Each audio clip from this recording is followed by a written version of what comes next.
Donc bonsoir à tous et je vois qu'on est pas mal ce soir quand même. Donc c'est un plaisir de recevoir encore une fois Mike ce soir là pour cette interview et voilà, tu vas entamer un thème. Moi, en tant que chercheur, je m'intéresse au phénomène OVNI. Je pense que c'est un thème super important qui connecte pas mal d'autres thèmes. Ça, je pense que tu vas nous le montrer ce soir. Et je suis, comme Isa, elle l'a bien dit au début, c'est un thème qu'on connaît très peu. Bien entendu, je connais certaines histoires concernant ces dirigeables, mais tu vas un peu plus nous expliquer et effectivement, on n'entend pas beaucoup parler de ce thème. Donc voilà, c'est un plaisir de te recevoir ce soir et peut-être d'en débattre ou d'en parler ensemble, encore une fois, quoi. Bien sûr. Ben, c'est quelque chose qui me passionne depuis très longtemps déjà, grâce déjà aux ouvrages de Jacques Vallée, qui en a parlé en premier, c'était le premier à en parler. Après, Eric en a parlé aussi.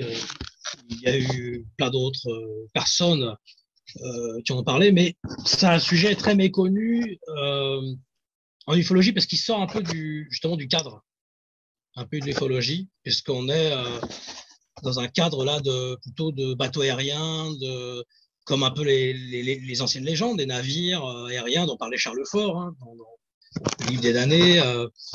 Donc c'est un phénomène assez complexe qui commence en fait en 1896 à San Francisco et Auckland, mais qui s'étale en fait, c'est par vagues en fait, parce qu'il y a deux vagues en fait. Il y a donc cette vague-là de 1896 et de 1897 qui se trouve, elle, dans le Midwest américain. Voilà. 1896, il s'agit de San Francisco, de Auckland, pour retracer un peu le contexte, voilà, socio-historique de la vague. Alors, ce qui est assez drôle, c'est que justement, Jules Verne a parlé de ça 10 ans avant, en 1886, avec Robur le Conquérant, un roman en fait qui montre en fait en exergue le contexte sociologique. En fait, Robur le Conquérant raconte les exploits en fait de l'ingénieur Robur, dont en fait le vaisseau aérien l'Albatros, en fait, ridiculise les performances des ballons Alice d'époque. Donc, muni d'un projecteur, il illumine les villes qu'il survole et intrigue fort ses habitants. Donc, il crée vraiment une vague d'aéronefs fantômes. Et Jules Verne, en fait, se plaît à décrire l'étonnement du public, des journalistes, l'intérêt, l'embarras des savants, ils ne comprennent pas. Et c'est ce qu'on va précisément voir 10 ans après, en fait, en 1896 et 17. Et là, on voit c'est une édition d'époque, Robur le Conquérant, Jules Verne. Oui, là on voit une illustration que Une tu nous illustration. présentes. Effectivement, on reconnaît le style de Jules Verne, hein. Et comme tu le dis, il avait toujours une once d'avance sur ce qui va se produire à chaque fois. Donc bon, on se pose pas la question pourquoi, mais bon voilà, c'est toujours bien d'en parler effectivement. Oui. Effectivement. Donc, cette vague de 1896, déjà, un autre auteur en a parlé, il s'agit de Jean Sider, donc, qui lui, en fait, a réécrit donc, un livre en fait, de Thierry Pindivic. Donc, c'est l'Airship de 1897, contribution à l'étude socio-historique de la vague des dirigeables fantômes aux États-Unis. Donc, ça, c'est un livre très intéressant qui relate en fait toute la vague aussi de cette époque-là. Et c'est le seul ouvrage en français qui en parle autant, puisque c'est vraiment dessus. Il faut savoir qu'en France, il y a très peu eu de choses, de livres. Enfin, il n'y a eu que ce livre-là, en fait, vraiment. D'accord. Par contre, il y a beaucoup de livres américains. Enfin, beaucoup. Il y en a quelques-uns, en fait, voilà. C'est le livre de Jean Sider, voilà. Et qui fait très d'époque. On pourrait croire qu'il est de 1897, pour le coup. Mm-hmm. Ouais. Donc, on va rentrer un peu dans le vif, en fait, du sujet. Donc déjà, ça commence en novembre, en fait, 1896. Donc, il y a Sacramento. Et il y a le 20 novembre 1896, il y a Auckland. Et donc là, ce sont des dirigeables, en fait, qui se mettent dans l'espace aérien et beaucoup de gens les voient. Donc, il y a des coupures de journaux comme là, donc le San Francisco Call, il y a le Sacramento Call aussi. Donc là, il y a des images, en fait. Alors, ce qui est drôle, c'est qu'il paraît comme en aluminium. Voilà. Donc, alors qu'à l'époque, les dirigeables n'étaient pas en aluminium, c'était plutôt en toile, donc on n'était pas encore du tout dedans. On n'était pas encore du tout dedans. Donc, il y a Auckland aussi. Et ils entendent aussi des voix, comme des éclats de voix, comme si ils, bon, pas ils font la fête, mais ils ont l'air de s'amuser. Et il y a un témoin, c'est Monsieur Lusk, qui entend ma foi, nous serons à San Francisco demain. Et aussi, à un moment donné, certains entendent attention, tu fonces dans le clocher, remonte un peu, remonte un peu. C'est ce que les témoins ont entendu, en tout cas, c'est ce que les témoins relatent. D'accord. Voilà. Alors, il y a eu toute cette vague-là sur la Bay Area, ce qu'on appelle la baie. Donc, il y a eu Stockton, Auckland, donc Sacramento. Et il faut savoir qu'à l'époque, donc les dirigeables, le premier véritablement dirigeable, justement, c'est 1897, où il marche vraiment parce que les autres, en fait, ceux d'avant, ils avaient du mal. Certains s'étaient crachés, certains, il y avait des problèmes. Voilà. Donc, cette vague-là est importante et elle dure pas très longtemps. Comme la plupart des vagues, en fait, OVNI, elle dure sur un peu de temps. Comme par exemple la vague belge en 1989, comme la vague septembre-octobre 54 en France, qui a eu lieu. Voilà. Alors là, c'est une répartition justement des dirigeables qui avaient, alors curieusement, assez drôle, hein, on est un peu dans l'absurde, dans le réalisme magique, ils ont des ailes battantes. On voyait certains avec des ailes battantes. Donc ça, c'est assez drôle. Et donc ça, c'est tout le Midwest américain. Donc là, c'est 1897. Parce que la vague de 1897 va se mettre uniquement, en fait, sur le territoire du Midwest. Voilà. Alors, il y a un cas en 1896 à Stockton, Folsom, enfin, dans ces environs-là. Il y a l'image, en fait, où quelqu'un rencontrerait, en fait, deux martiens, entre guillemets, ce qu'ils appellent martiens à l'époque, parce qu'à l'époque des canons Barizal et tout ça. Voilà. Mais ce serait peut-être un hoax, en fait. Hein. Ça a été démenti par la suite, mais ça fait figure d'un cas, un des cas de rencontre. C'est le premier cas, en fait, de première rencontre avec les pilotes. Donc, parce que les pilotes, en plus, ressemblent, bon là, ils ont l'air de martiens, pour le coup, mais la plupart des pilotes qui ont été rencontrés dans les cas de l'airship, airship dirigeable fantôme, il s'agit d'une représentation du farmer américain. C'est-à-dire qu'il ressemble totalement au trait du farmer. Il s'adapte en fait à... Alors là, il ne s'agit pas de petits gris ou de bonbons, ce serait plutôt des barbus, des fermiers barbus. Donc en phase un peu avec l'époque. Comme à l'époque, en 54, les paysans avaient besoin d'avoir en face d'eux l'effet vitrine dont parlait Eric Zorcher, qui est ici présent, c'est qu'il y avait besoin en face d'eux de paysans, enfin, d'êtres qui ont l'air de cultiver le sol, de faire des prélèvements dans les champs, etc. Là, ils s'adaptent à eux et souvent, ils s'appellent soit Smith, soit ils ont d'autres noms, en fait, en parallèle avec les noms, je veux dire, courants aux États-Unis. Voilà. Ok. Alors, c'est intéressant ce que tu dis là. Oui, c'est intéressant. Il y a d'autres théories, comme quoi aussi, alors là, c'est Walter Bosley qui dit ça aux États-Unis, que aussi à la même époque, c'est vrai qu'il y avait beaucoup d'ingénieurs allemands. Certains sont venus au Sonora Club, l'Aero Sonora Club, dans les années 1850. Ils ont émigré aux États-Unis à ce moment-là. Et c'est vrai que la technologie allemande de l'époque était en avance, notamment Zeppelin et tout ça. Tous ces chercheurs-là, souvent étaient allemands, que ce soit les ailes Delta, ceux des frères. Donc, ils avaient quand même une technologie en avance. Donc, certains, comme ce Walter Bosley, dont on parlera après, dit qu'il pourrait s'agir aussi d'une technologie avancée allemande. Mais bon, là, on n'a pas de preuves. Hein. Ce sont des hypothèses. Voilà. Voilà.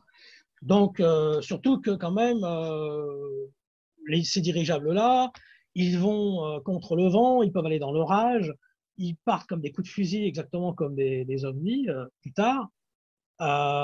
Ils disposent de grandes lumières la nuit qu'ils balancent sur les villes, un peu comme Jules Verne décrivait. Alors, ce qui est drôle, c'est que Jules Verne, voilà, soit il a vu certaines choses, soit le phénomène ovni se calque sur une mythologie ambiante, Jules Vernesque en fait, et peut-être qu'il a agi justement dans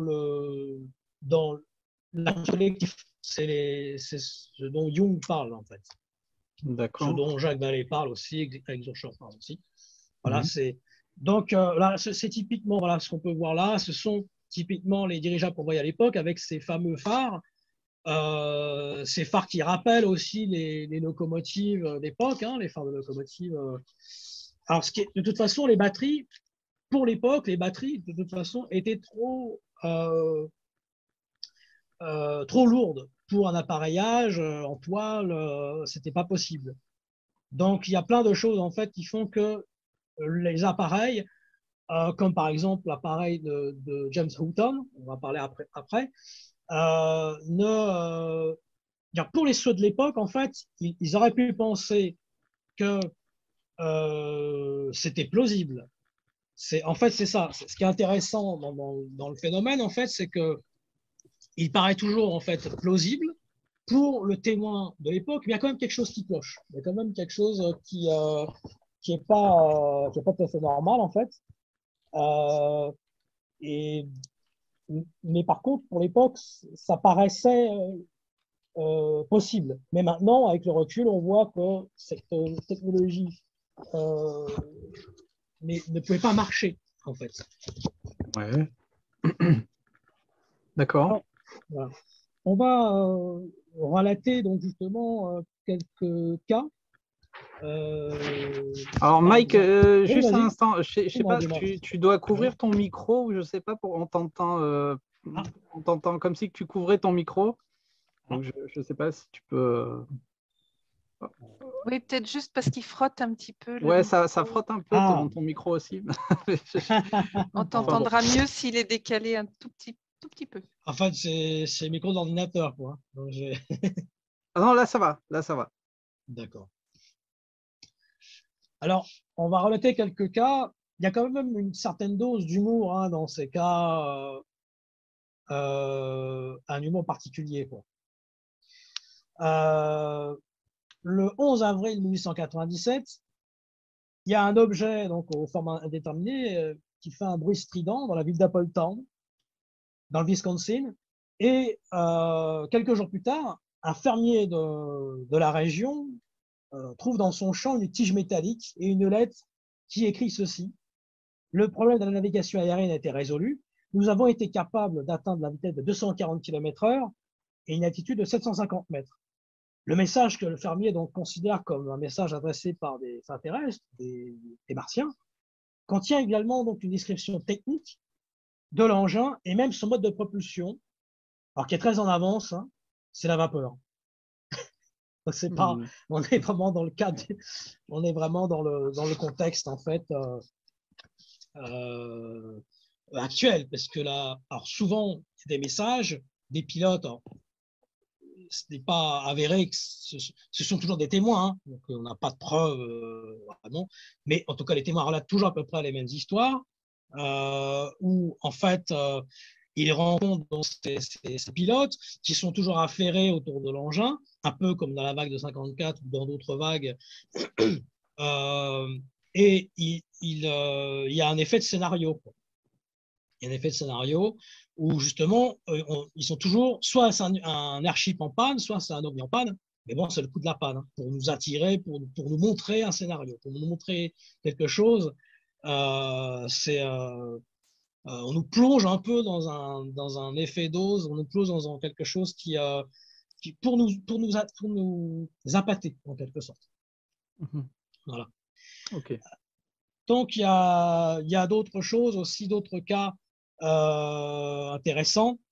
Par exemple, le 12 avril, il y a donc un engin qui atterrit près de Greenwich, dans l'Illinois. Et un des témoins de la scène, donc, il affirme justement qu'un humanoïde quitte son engin pour procéder à quelques réparations. Donc, on est encore voilà, dans le coup de la panne et ça rappelle justement le cas dont a parlé Eric Zonchor, c'est le cas d'Abiad Wadzone, où on est dans ces cas, par exemple, de mimétisme aussi par rapport aux témoins, où on voit des êtres en fait qui soudent et qui ont l'air de faire une opération de soudure, et le témoin est soudeur, justement. Alors, il y a plein de cas comme ça, où ils apparaissent en miroir, en fait, du témoin ou de son métier. Donc, il y a d'autres choses. Il y a dans le à Kalamazoo, des témoins en fait aperçoivent donc un objet lumineux qui traverse le ciel. Et puis ils ont entendu une formidable explosion. Puis le lendemain matin, ils trouvent un certain nombre de débris éparpillés, dont une bobine de fil métallique. Le 13 avril 1897, il y a, enfin le 14 avril, pardon, il y a à Gass, dans l'Indiana, 6 humanoïdes qui descendent, qui semblent prendre des repères. Ils semblent voilà, trafiquer quelque chose. Alors les habitants tentent de s'en approcher, mais ils regagnent en fait le vaisseau avec une rapidité de l'éclair et donc ils partent. Le 13 avril toujours, à Fontanelle, dans l'Iowa, on assiste, la foule assiste à un étonnant spectacle aérien. C'est le Chicago Chronicle qui relate les faits. Donc à 20h30, en fait, le bateau aérien a été vu par la population tout entière. On pouvait voir très distinctement la machine. On pouvait même entendre la vibration des ailes, parce il y a des ailes, hein, c'est ça qui est surréaliste. Il y a des ailes battantes, hein, ce qui n'est pas possible. Enfin, technologiquement. C'est pas celui-là, non? Ouais, j'allais te poser la question justement. Non, voilà. Alors là, c'est une illustration justement de Eric, ici présent, qui a fait un airship. Alors peut-être tu peux nous dire lequel airship as-tu fait, ou c'était une représentation plus mythologique du dessin ou... C'était une reprise parmi les nombreux dessins d'époque que j'ai un peu modifié de l'Albatros, le bateau de Robur le Conquérant. Donc. Ouais. Oui, parce que c'est vrai que par contre, dans les cas de 1897, il n'y a pas de voile. Donc c'est un peu différent. C'est plus des ailes battantes en fait. D'accord, comme la photo qu'il y avait avant, quoi. Oui, comme la photo qu'il y avait avant. Ouais. Voilà. Ou celle-ci, ouais, d'accord. Oui, un peu comme celle-ci. Donc, je reviens à Fontanelle aussi. Oui. Ok. Fontanelle, Iowa. Donc, on entendait aussi donc le bruit des ailes. Il y avait les habituelles lumières de couleur parce qu'il y avait souvent des couleurs, plein de couleurs différentes. Là, c'est un autre cas, voilà, des ailes battantes. On entendait aussi des airs de musique. Ça, c'est assez drôle aussi. Et puis après, on a essayé de le saluer au passage. Et puis Phénomène qui est plutôt courant lors d'une apparition ovni. Tu es d'accord avec moi, Mike? Oui, oui. Ou Eric. Oui. Mais voilà. Il y a quelques cas de musique, hein, je parle. Il y a quelques cas, dont certains sont mimétiques également. Oui. Ok. C'est ça qu'en fait, ils vont très lentement, ils font semblant de se présenter comme des airships, puisqu'ils vont doucement, et après, ils doivent partir comme un coup de fusil. D'accord. C'est ça, c'est assez drôle quand même. Le 15 avril, à Lynn Grove, dans l'Iowa, il y a un autre ovni équipé de 4 ailes géantes qui se posent sur le sol.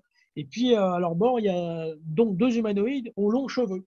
Alors là, ils ont, à l'époque, hein, c'était les longs cheveux, c'était les barbes, on est dans le trait des farmers américains. C'est l'époque. Ouais, ouais, voilà. ouais. Près de Shelby, des fermiers de Springfield dans le Missouri rencontrent dans leur champ les occupants d'un engin bizarre. Et ils apprennent à stupeur que l'engin en question, puisqu'ils engagent une conversation avec eux, que l'engin vole à une vitesse de 300 km/h. Donc ça leur paraît quand même incroyable pour l'époque. Hein. Et souvent, souvent on leur dit oui, oui, on vous emmènera faire un petit tour, ou on reviendra, ou ça va remplacer votre train, ça va révolutionner la technologie actuelle. Donc il y a plein de cas en fait comme cela. Alors il y a un autre cas intéressant, c'est le cas qui est relaté. Alors oui, là c'est aussi le Chicago Times, Mr. F. c'est encore une des images. Alors, ce qui est curieux, c'est qu'il n'y a eu aucune photo, par contre, à l'époque, relatée, en tout cas véritable, parce qu'il y a eu toute une affaire avec McCann. McCann qui a fait croire qu'il avait fait une photo, ça a fait tous les journaux, et finalement, en fait, la photo était truquée. Donc, ce qui est quand même curieux, parce que actuellement, bon, on a du mal à avoir des vraies photos, on a souvent des montages, des trucages, et même à l'époque, eh bien, pourtant, il y avait quelques appareils photo, enfin, la Gazette ou The Call, tout ça, ils avaient des appareils, hein, eh bien, ils n'ont jamais réussi à prendre quoi que ce soit en photo. Alors, ouais, justement, parce que là, on est en fin des années donc 1900, pardon, 1800, et il y avait déjà, enfin, j'ai en tête des gros appareils, non? C'est ça, des premiers argentiques, c'était des trucs énormes, non? Et je ne sais pas s'ils s'en servaient déjà à l'époque. Et donc, tu dis qu'ils s'en servaient déjà pour les journaux. C'est ça? Certains, oui, il y avait certaines images, ouais. Mais Ouais. c'était encore balbutiant. Ouais, ok, voilà. C'était Ouais, encore ok. balbutiant, c'est sûr. Ok.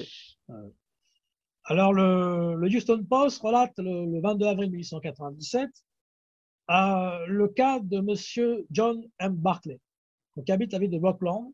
Il est présenté comme quelqu'un de saint esprit, de bonne réputation. Et donc, cette personne, en fait, vers 23 heures, il était dans sa chambre, il entend son chien qui aboie furieusement.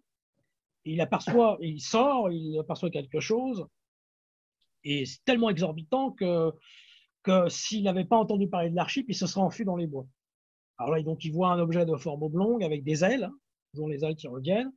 Sur le côté des amarres donc de taille et de forme variée, des lumières brillantes, parce qu'il y a souvent ces lumières-là de toutes les couleurs, souvent, mais qui semblaient davantage briller comme des lumières électriques. Donc, comme M. Barclay, en fait, il le vit d'abord, il le vit parfaitement immobile. Puis après, il tourne un peu en rond, il fait des opérations, et M. Barclay prend sa Winchester, et il va aller voir quand même ce qui se passe, et puis il voit en face de lui un homme qui a l'air comme lui, enfin un fermier, ou qui est habillé un peu comme lui. Et cet homme, en fait, lui dit de rempocher son revolver. Monsieur Barclay lui dit, mais qui êtes-vous? Que voulez-vous? Et ce monsieur dit, qu'importe mon nom, appelez-moi Smith. Je voudrais de l'huile lubrifiante, une paire de ciseaux à froid, si vous pouvez m'en procurer, ainsi que peu de sulfate de cuivre. Je suppose que le sieur de pierre est à côté. Il a les 2 premiers articles et que le télégraphiste aura le sulfate de cuivre. Voici un billet de 10 $. Prenez-le, procurez-vous ces choses et gardez le reste dans votre domaine. Alors, ce qui est très drôle, c'est que là, on est tout à fait dans le phénomène en fait d'échange qu'il y avait à l'époque, que ce soit des échanges d'eau, que ce soit des échanges d'autres divers. L'eau, c'était la gentilhommerie en Irlande à Bilbilben dans les années 1750, où il demandait de l'échange d'eau. Donc, on le retrouve dans les mythes des fées, etc. Et donc là, ça paraît totalement surréaliste, en fait. Hein. Je veux dire, pour le fermier, ça paraît un peu normal, mais je veux dire, vu de loin, dans le recul, on se rend compte quand même quelque chose de très étrange. Voilà. Et donc, M. Barclay, à un moment donné, il dit bah, j'aimerais bien aller voir l'airship. Elle dit non, on peut pas vous permettre d'approcher plus près, mais faites ce que vous avez demandé parce que un jour prochain, nous saurons apprécier votre amabilité et nous enverrons, nous ferons faire un petit tour. Alors, bon, bah, M. Barclay, il ramène tout ce qu'il faut. Les gens n'avaient pas de petite monnaie. Et il va rendre le billet de $10. Il dit non, c'est bon, on vous le laisse.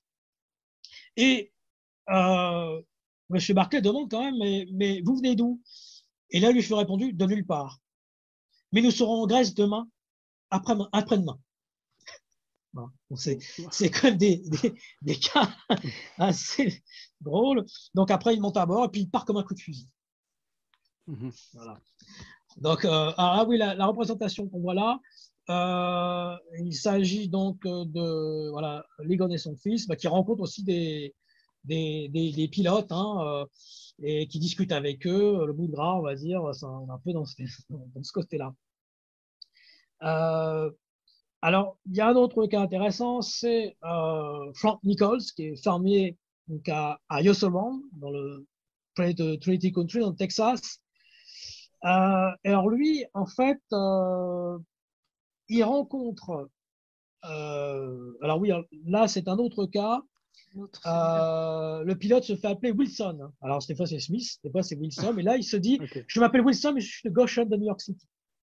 Voilà. Alors, ils sont armés quand même parce que les fermiers ils se demandent quand même ce que c'est ces personnages qui viennent débarquer dans leur champ ou dans leur. Alors. Donc, monsieur Nichols aussi, il voit donc deux hommes en fait qui portent des seaux et qui lui demandent la permission de tirer de l'eau de son puits. On est encore dans le côté échange. On pense dans le côté échange. Et là, il ne s'agit pas pour lui de visiteurs célestes, mais vraiment de mortels terrestres. Alors bon, d'accord, il donne la permission et ils invitent cordialement Monsieur Nichols à les accompagner jusqu'au bateau. Alors cette fois-là, pour une fois, là, il monte le bateau. Donc il parle librement avec l'équipage, composé de 6 à 8 individus. La machine était si compliquée que le temps lui manqua en fait pour comprendre comment ça fonctionnait. Mais par contre, on lui explique bien que le problème de la navigation aérienne en fait a été résolu. Donc il est construit une matière récemment découverte qui a la propriété de se maintenir par elle-même dans l'air et la puissance de son moteur est fournie par l'électricité fortement condensée. Donc on l'informa que 5 à 6 engins avaient été construits dans une petite ville de l'Iowa et que l'invention serait livrée bientôt au public. Et qu'on est en train de former une compagnie au cours de l'année prochaine, qu'on se servirait partout de ces machines-là, que ça remplacerait votre train. Et donc, voilà, il apprend quelque chose. Souvent, les témoins sont en face. C'est intéressant ce que tu dis, parce que c'est… pardon, je te coupe, c'est intéressant ce que tu dis parce que ils donnent des précisions, en fait, sur leur technologie. Donc, enfin, toi qui connais plusieurs cas, c'est pas quelque chose que les témoins entendent souvent, quoi. Tu vois ce que je veux dire? Il montre une technologie. La plupart des cas de rencontres, que ce soit dans les années 50 ou que ce soit en 1897, ils vont parler d'une technologie qui est un petit peu en avance par rapport à eux, mais qui sont ces fois capables de comprendre. Il faut que ce soit dans leur schéma mental. Alors là, c'est dans leur schéma mental, c'est la vapeur, c'est un plus lourd que l'air, on est là-dedans. Alors, il y a un autre cas, c'est l'Iowa dans le Kansas. Donc, c'est le cas de Alexander Hamilton. On a une illustration parce que j'essaye de te suivre, mais en fait, j'ai du mal à les trouver, elles ne sont pas dans le même ordre. Alors, oui, ces cas-là n'ont pas d'image. C'est pour ça. Ok, oui. Ah, c'est difficile de trouver. Alors, je vais mettre une photo comme ça. De trouver toutes les images, en fait. Voilà. C'est difficile pour certains cas. Excuse-moi, est-ce que tu peux me préciser quand il y a une image qui va avec ton ton histoire, parce que tout à l'heure, je t'ai coupé. Malheureusement, j'ai mis une image qui ne correspondait pas à ce que tu disais. Du coup, je t'ai coupé. Alors, toutes mes excuses. Je veux bien qu'on revienne en arrière. Juste avant, je ne sais pas si tu te souviens, juste avant ça, tu as commencé quelque chose. Oui, tu avais commencé à raconter l'histoire d'une autre personne, d'un autre témoin. Et en fait, on était passé sur la photo d'avant. C'est ma faute parce que c'est toujours un peu délicat. Là, c'est une présentation d'époque aussi, les journaux. De toute façon, après, il y a une autre image, on va revenir, c'est le cas de James Hutton, on va en parler après. Voilà. Là, je vais parler donc du cas de Joel Wright dans le Kansas. Donc, c'est un. Alors là, c'est pareil, c'est typique des ailes, les ailes en bas. C'est très curieux. C'est quel cas, pardon? On n'a pas bien. Celui-là, il n'y a pas de cas, c'était une représentation juste. Non, celui que tu viens de dire. Alors, le cas, c'est le cas donc de Monsieur Hamilton, donc à Leroy dans le Kansas. Ok. Donc ça se passe en fait donc toujours en 1897 et il est réveillé par son chien qui justement, souvent les animaux sont souvent réveillés par le phénomène, que ce soit comme dans les années 50, dans la plupart des cas ovnis, les témoins sont souvent, les chiens leur annoncent qu'il y a quelque chose, donc ils vont aller voir ce qui se passe dehors parce que les animaux ressentent les choses. Donc là, son bulldog en fait fait des siennes, il se lève, il va ouvrir la porte et puis à son grand étonnement, il voit un navire aérien descendre lentement justement au-dessus de son pré et il appelle son fils, il appelle un fermier, ils prennent des haches, ils vont aller voir. Et l'engin donc était constitué en forme de cigare de 100 mètres de long. Et alors il avait un chariot en verre, en une autre matière transparente, qui alternait en fait avec une étroite bande de matière opaque. Il était brillamment donc éclairé de l'intérieur et tout était parfaitement visible. Il était occupé par des 6 êtres en fait, donc ça lui paraissait très étrange ces êtres. Mais il n'a pas pu saisir, ils parlaient ensemble, il n'a pas pu saisir ce qu'ils disaient. Et toutes les parties du vaisseau, par contre, étaient transparentes. Non, toutes les parties du vaisseau n'étaient pas transparentes, mais étaient rouge foncé. Donc, il n'y a que juste une partie qui était transparente. Donc, ils restent muets, en fait, complètement. Ils ont peur, ils se demandent ce qui se passe. Et puis, ils allumèrent, en fait, les êtres, en fait, une source d'énergie, une grande roue de turbine d'environ 10 mètres de diamètre qui tournait lentement donc au-dessus de l'engin, se mit à ronfler, et puis le vaisseau s'éleva lentement comme un oiseau. Et puis quand il fut à 100 mètres, il resta en suspens. Mais alors, la chose qui arrive en fait, c'est que il y a une vache en fait de son champ qui est pris en fait qui est pris par une sorte d'encre ou quelque chose, et avec un nœud coulant. Et donc la vache est emportée. Et alors le lendemain, il pense, il va aller voir si sa vache n'a pas été retrouvée. Et puis il retrouve en fait son voisin, un de ses voisins retrouve. Parce qu'au départ, il pense que la bête a été volée par des contrebandistes. Il se demande ce que c'est, il ne sait pas qui c'est exactement ces gens. Et en fait, ce qu'on retrouve, c'est qu'on retrouve dans le champ d'à côté la peau, les pieds, la tête de la bête. Et alors là, c'est drôle parce qu'on est dans les premières mutilations animales. En fait. Et voilà, c'est ce que j'allais te dire. Voilà, super. On est dedans. Ouais, carrément. Et donc là, on est bien d'accord qu'il y a encore une fois une corrélation avec le phénomène ovni. Voilà. On a beau dire ce qu'on veut sur les mutilations bovines, etc., mais on retrouve toujours ce phénomène. Oui. Certains ont mis en cause les cas précités, puisqu'il s'agit de témoins. Donc, il y en a qui ont dit qu'ils voulaient se mettre en avant, ou tout au moins les journaux, il y avait des écrivains un peu comme les scribouillards russes de l'ufologie russe, où certains inventent des cas. Là, il s'agirait de certains journalistes en mal de sensation qui inventeraient des cas. Donc, il y a quand même sur la caution, mais il y a quand même pas mal de témoins et on retrouve ces phénomènes-là dans le futur. Après. Et c'est ça. Parce que là, on parle de 1896, c'est ça? 17, 17, pardon. Et c'est incroyable, incroyable. Parce qu'aujourd'hui, ça continue. Donc, c'est incroyable, incroyable. Alors, il y a un cas, le 26 avril 1897, à Merkel. Alors, lui aussi est sujet à caution. En fait, il s'agit, ça c'est le Houston Post qui relate ça. Donc, des groupes qui sortaient d'une église, en fait, voient un objet lourd qui traîne une corde qui était attachée. Donc, ils suivirent jusqu'au moment où, en traversant la voie ferrée, la corde se prit dans un rail. Alors, il lève la tête, il vire que ce qu'il supposait être le bateau aérien.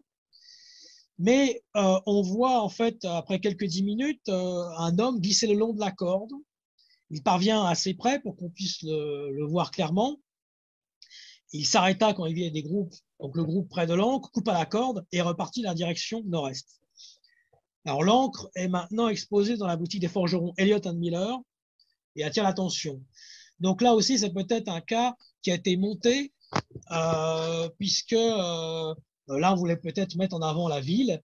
Mais ce cas, en fait, rappelle un autre cas dont justement a parlé Jacques Vallée. C'est justement un cas qui se trouve en Irlande avec une histoire d'encre. Et là, on est justement en 1211. Attention ton micro, Mike, on t'entend comme tout à l'heure. D'accord. Donc là, c'est dans le comté de Cloera. On a quelque chose de merveilleux. Il y a donc toujours cette histoire d'église. En fait, on voit une ancre qui est lancée dans le ciel, on voit un bateau aérien, et un des becs en fait se prend dans l'arche au-dessus de la porte de l'église. Et donc, il vire un homme enjamber la rambarde, sauter jusqu'à l'ancre pour s'en détacher. On aurait dit qu'il nageait en fait dans l'air, comme dans de l'eau. Et les gens se précipitèrent, essayèrent de s'en saisir, mais l'évêque défendit d'attraper l'homme, car ça pouvait le tuer. Et l'homme fut laissé libre, il courut au bateau, et l'équipage coupa la corde et le bateau disparut. Donc là, on est dans les cas en fait de parallélisme entre justement une époque ancienne et des cas plus récents. Alors, on va partir sur d'autres cas. Alors, le cas, là, on a la photo, c'est le cas de James Fulton. Alors, toujours aux États-Unis, hein, c'est ça? Toujours aux États-Unis, oui. D'accord. Alors, justement, il y a le cas de James Fulton. Voilà, j'ai en ma possession justement ici le Flying Saucer d'époque. On peut voir. Donc là, c'est le cas de James Fulton ici, dans 1966. Oui. 1966. Donc ça, c'est une revue assez rare de Flying Saucer anglaise. Ah, voilà. Voilà, ici. Alors, ce cas, il y a deux autres photos aussi. Et là, déjà, on a l'image de ce cas.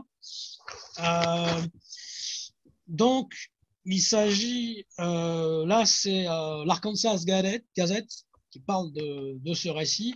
Donc, le conducteur James Fulton était bien connu dans la région puisqu'il était le conducteur du chemin de fer de la montagne de fer, le Iron Mountain. Là, c'est une représentation plus récente, en couleur.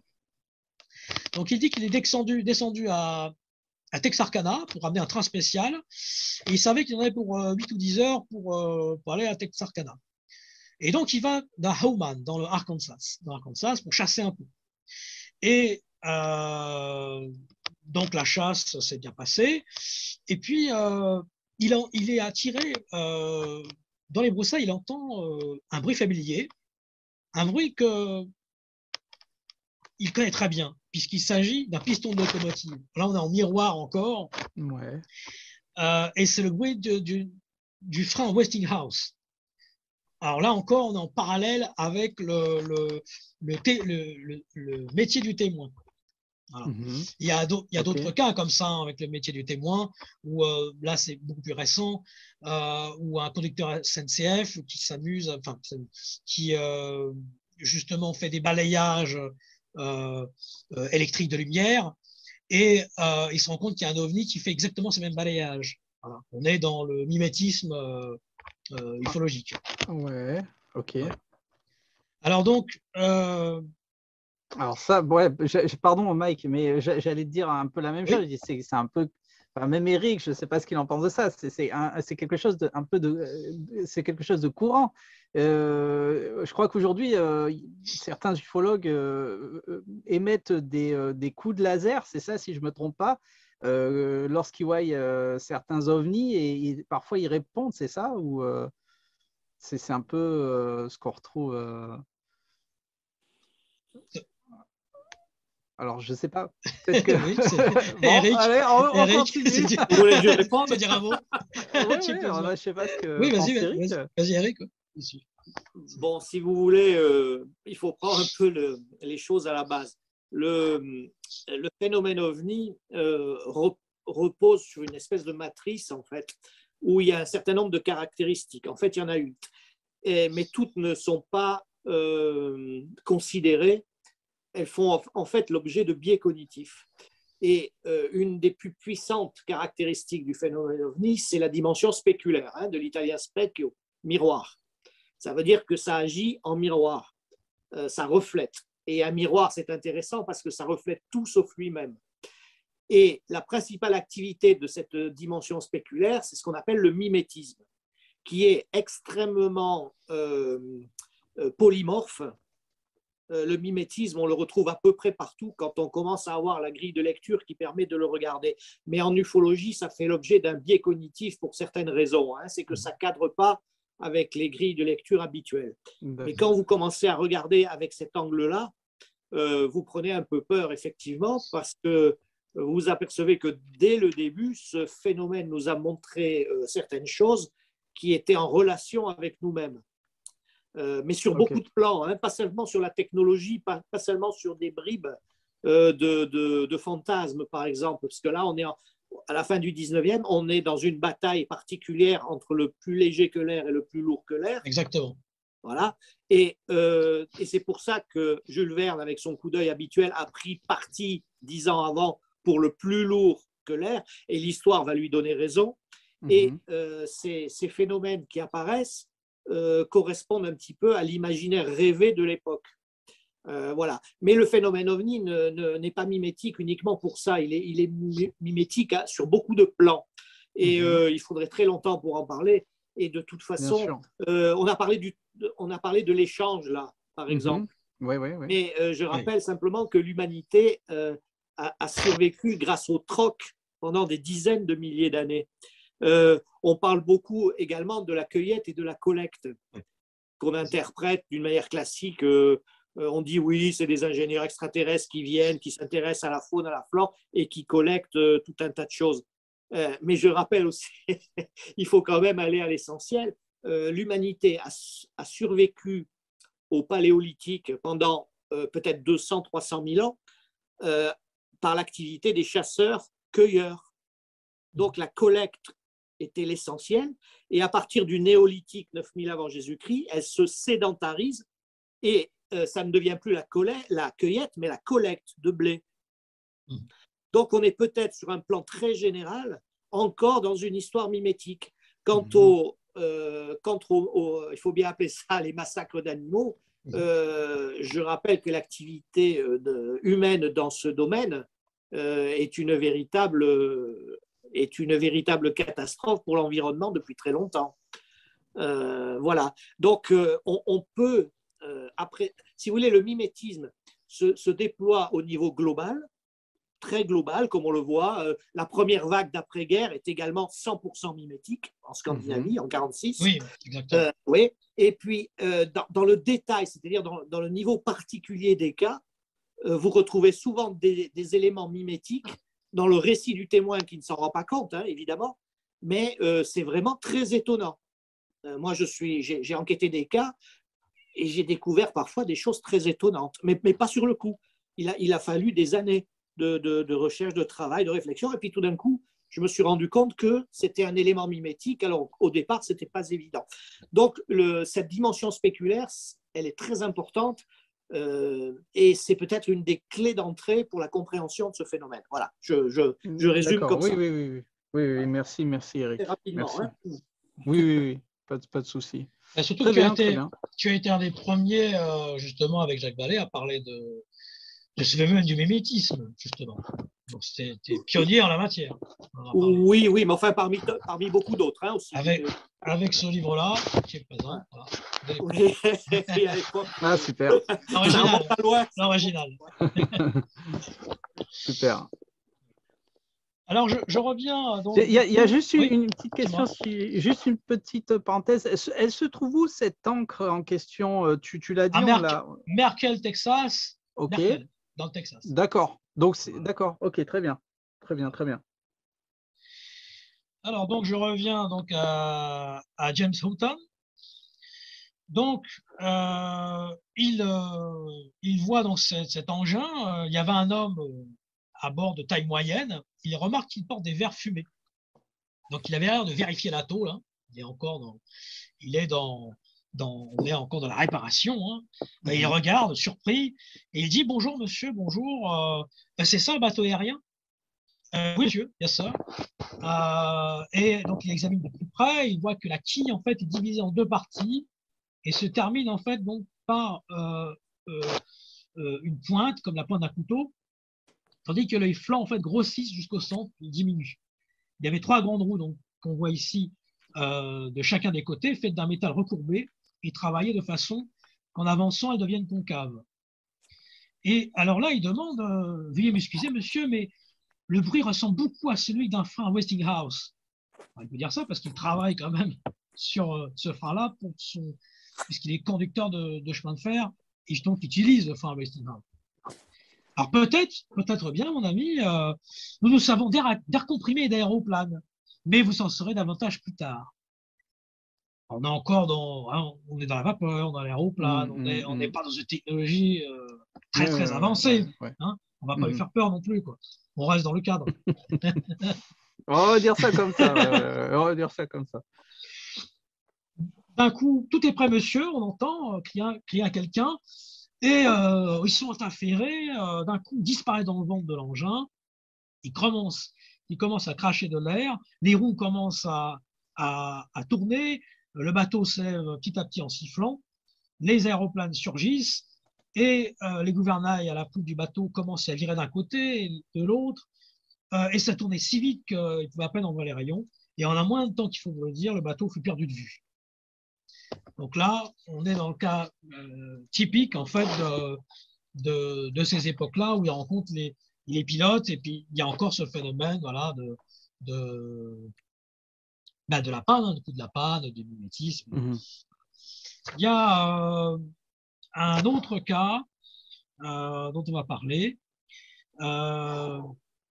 C'est donc là, le cas du 6 mai 1897. Il s'agit, donc on est dans dans une ville en fait, près de Hot Springs. Donc il remarque en fait, les témoins en fait remarquent une lumière qui est de loin et qui s'approche de plus en plus. Et donc ils sont à cheval, et ils sont poursuivis en fait par cet engin. Et là, par contre, à 2 yards d'eux, ils voient 2 personnes qui tiennent en main des lumières, et là, ils commencent à se demander ce qui se passe. Ils sortent leur Winchester, hein. C'est les farmeurs, hein, c'est classique. Ouais. Ah, c'est le coup de la Winchester. Et là, qui est là? Que faites-vous? Ils demandent aux êtres qui est en face d'eux. Et là, un homme à longue barbe noire s'avance. On est encore dans les barbes. Voilà, c'est pas le petit gris, hein, c'est pas le petit gris. Là, c'est la barbe. Là, c'est les barbus. Et donc, cet homme à barbe noire s'avance, il a une lanterne à la main. Et puis après lui avoir demandé qui ils étaient, en fait, il y a un jeune homme et une femme qui essaie de se cacher un peu d'ailleurs. Et puis, il distingue quand même les contours du bateau qui avaient la forme d'un cigare. Okay. Et l'être, en fait, remplit un grand sac d'eau. On est encore voilà, dans l'eau, il demande de l'eau du puits. Et donc, la femme, par contre, s'abrite un capra puisqu'il pleuvait à verse. Et l'homme au favori leur invite de venir avec eux. Un peu plus loin, on connaît un endroit où il ne pleut pas. Venez, on connaît un endroit où il ne pleut pas. Et le témoin leur dit, non, on préfère être mouillé, en fait. On préfère ne pas y aller, Voilà. D'accord. D'accord. On connaît un endroit où il ne pleut pas, c'est quand même assez drôle comme réponse. Ouais, c'est vrai. C'est vrai. Donc, la lumière s'éteint, s'allume, s'éteint, s'allume, s'éteint de l'appareil. Et il lui explique que, ben oui, parce que la lumière est tellement forte qu'on consomme beaucoup de courant. Vous comprenez donc, on peut pas, c'est un peu compliqué pour nous. Voilà. Et ils disent qu'ils voudraient bien rester quelques jours à Hot Springs, mais qu'ils ne peuvent pas, qu'ils doivent aller à Nashville après avoir vu un peu la campagne, et puis qu'ils doivent partir après. Et après, ces personnes-là donc, repartent, et une fois parce qu'ils avaient d'autres choses à faire, ils reviennent et tout avait disparu. Donc là, on voit que voilà, c'est fait partie des cas dont je voulais parler. Donc, donc il y a des auteurs dont on a parlé, donc Jacques Vallée, donc Anatomy of Phenomena, Peter Cosimo aussi, on a parlé dans l'archéologie spatiale, Guittara dans les archives du savoir perdu, voilà, dans ce livre-là de Jacques Vallée aussi, bien sûr. Voilà, ces livres-là qui en ont parlé en premier. C'est en 1969, donc ça a été le premier à en parler en France, en fait. Okay. Donc il a fait connaître un peu le phénomène. Alors il y a d'autres cas dans les images que je vais peut-être commenter aussi. Ouais. S'il y a d'autres images, oui, dis-moi. Non, je pensais que tu allais peut-être prendre des questions, mais il n'y en a pas pour le moment. Mais n'hésitez pas, donc si vous avez quelques questions, n'hésitez pas à les écrire sur le chat, on peut les prendre. Ce qu'on peut se demander, là c'est la représentation moderne aussi de Roméo le Conquérant, de Jules Verne. Ce qu'on peut se demander, si ce n'est pas justement un gigantesque, on va dire, scénario, puisque quand même des centaines de personnes voyaient ça, on pourrait se demander s'il n'y a pas eu peut-être une sorte de gigantesque enlèvement de masse, peut-être. Alors ça, c'est dans une enquête que j'avais faite justement avec Marina X, donc dans les explorations Marina X et Maccabée Baron, où on était venu à un certain terme, on se demande s'il n'y a pas eu justement des enlèvements à chaque fois que en fait, l'airship, c'était juste une représentation holographique et qu'en fait, il s'agit d'autre chose, que les fermiers en fait sont bien sûr autrement qu'ils ne se montrent et que tout ce dont a parlé Eric Zorcher, c'est l'effet dose. On nous plonge dans une autre réalité ou un rêve éveillé dont parle M. Morin. Donc, est-ce qu'il s'agit d'un gros scénario? Alors, Jacques Vallée, justement, dit j'aimerais bien connaître qui est le projectionniste derrière le film.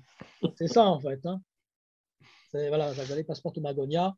Donc, puisqu'on est justement dans ce thème de la Magonie, hein, justement, déjà l'évêque Agobard, à l'époque, hein, puisqu'il s'agit de la Magonie, avait parlé de ça, puisqu'il y avait des êtres, enfin d'hommes qui avaient l'air de sortir d'un bateau aérien, et là, dans une époque très ancienne, et justement, il disait venir de Magonie. C'est pour ça que Jacques Vallée a appelé ça la Magonie, en fait, Passepartout Magonia. Et après, l'évêque Agobard donc, a popularisé le mot de la Magonie. Et donc, ces êtres-là ont été sauvés par lui. Il dit non, mais ce sont des humains. Et ils ont été sauvés de la foule voulait les lyncher. D'accord. Ouais. Déjà, ce qu'on peut dire par rapport au film mimétique dont on parlait, Eric, c'est que ça semble en fait imiter, avec plus ou moins de vraisemblance, des objets naturels ou artificiels, en fait. Dans cette catégorie, justement, les voiliers aériens allégués dans l'Antiquité au Moyen-Âge, dont a parlé aussi Charles Fort. C'était le premier ufologue, hein, Charles Fort. Hein. Donc, il y a les satellites de Vénus mentionnés au XVIIIe siècle, les dirigeables et les ballons donc, de 1897, les aéroplanes fantômes dans les années 30 qu'on retrouve en Norvège, en Suède, dont a parlé beaucoup justement aussi Jean Sider dans la grande notification ici. Voilà, c'est une représentation aussi moderne. Alors, ce qui est très drôle, c'est aussi ces bombes fantômes scandinaves en 1946 qui, en fait, sont en miroir de la peur du moment, la peur des V2, la peur de l'appareillage allemand, la peur. Parce qu'en plus, les dirigeables allemands, dès les années 14, étaient munis de bombes. Et donc, ils lançaient les bombes, en fait, sur les territoires. Donc, ils ont commencé avec les dirigeables allemands, donc ça faisait quand même assez peur. Déjà, donc ces fusées de 1946, justement, sont en parallèle de la peur du moment. Alors, il y a eu des faux wagons, des fausses lunes, des fausses planètes, des faux satellites, des faux avions, des faux oiseaux. Il y a toute une catégorie, en fait, et les humanoïdes, justement, sont en parallèle toujours avec aussi les témoins. Alors, ce qu'on peut dire, c'est pareil d'idéoformes. Les idéoformes, en fait, ça comprend aussi bien les armées célestes dont parlait Charles Fort que les croix lumineuses au Moyen-Âge, que ces bateaux aériens, même que Socorro, qui préfigure le cas de Socorro, qui préfigure en fait le LEM lunaire, ainsi que différents cas comme ceux de Feigny, de Mons ou Sartrouville.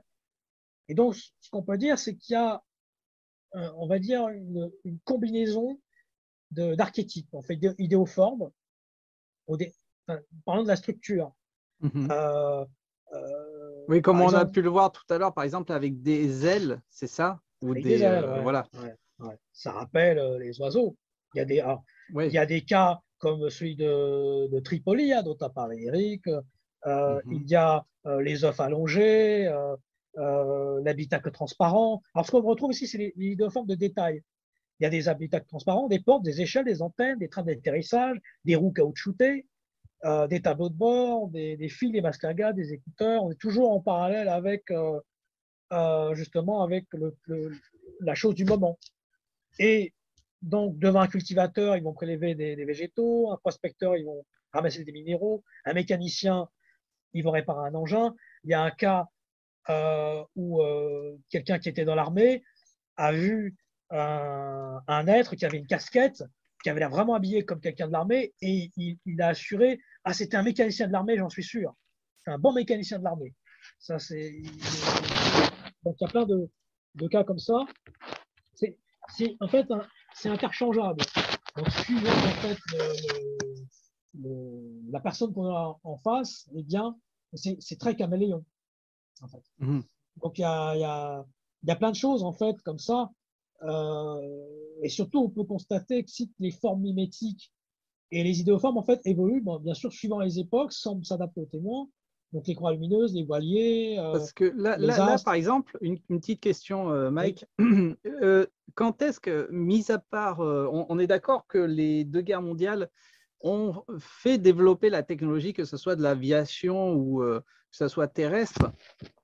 Et quand est-ce, à quelle année exactement, en quelle année, je ne suis pas trop expert en dirigeables, en fait, les dirigeables, malgré les Allemands qui utilisaient l'hélium, etc., sont apparus, enfin, officiellement, la date d'un dirigeable allemand, par exemple. C'est les Allemands qui les ont développés. Oui, les Allemands et les Français aussi. Il y a eu plusieurs cas dans les années, plusieurs dirigeables. On va dire qu'il y a plusieurs. Il y a... Je peux répondre. Peut-être Eric aussi peut en parler. Oui, Eric. Oui. Cette question, je peux répondre.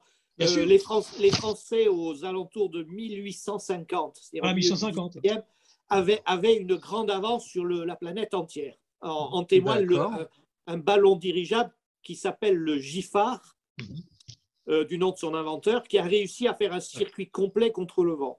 Petit à petit, s'est instaurée cette guerre entre ce qu'on appelait les ballonnistes, qui sont les héritiers des montgolfières, et la montgolfière est devenue un dirigeable, en fait, un ballon oblong. Donc, et on a commencé à mettre effectivement des machines à vapeur et tout ce qu'on pouvait dessus. Bon.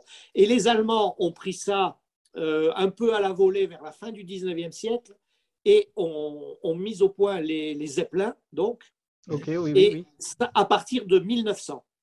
Voilà, c'est là qu'à partir entre 1900 et 1910, c'est là que les Allemands commencent à produire énormément de Zeppelins dont la taille et la puissance va aller en augmentant. D'accord. Ça, Voilà. je savais pas.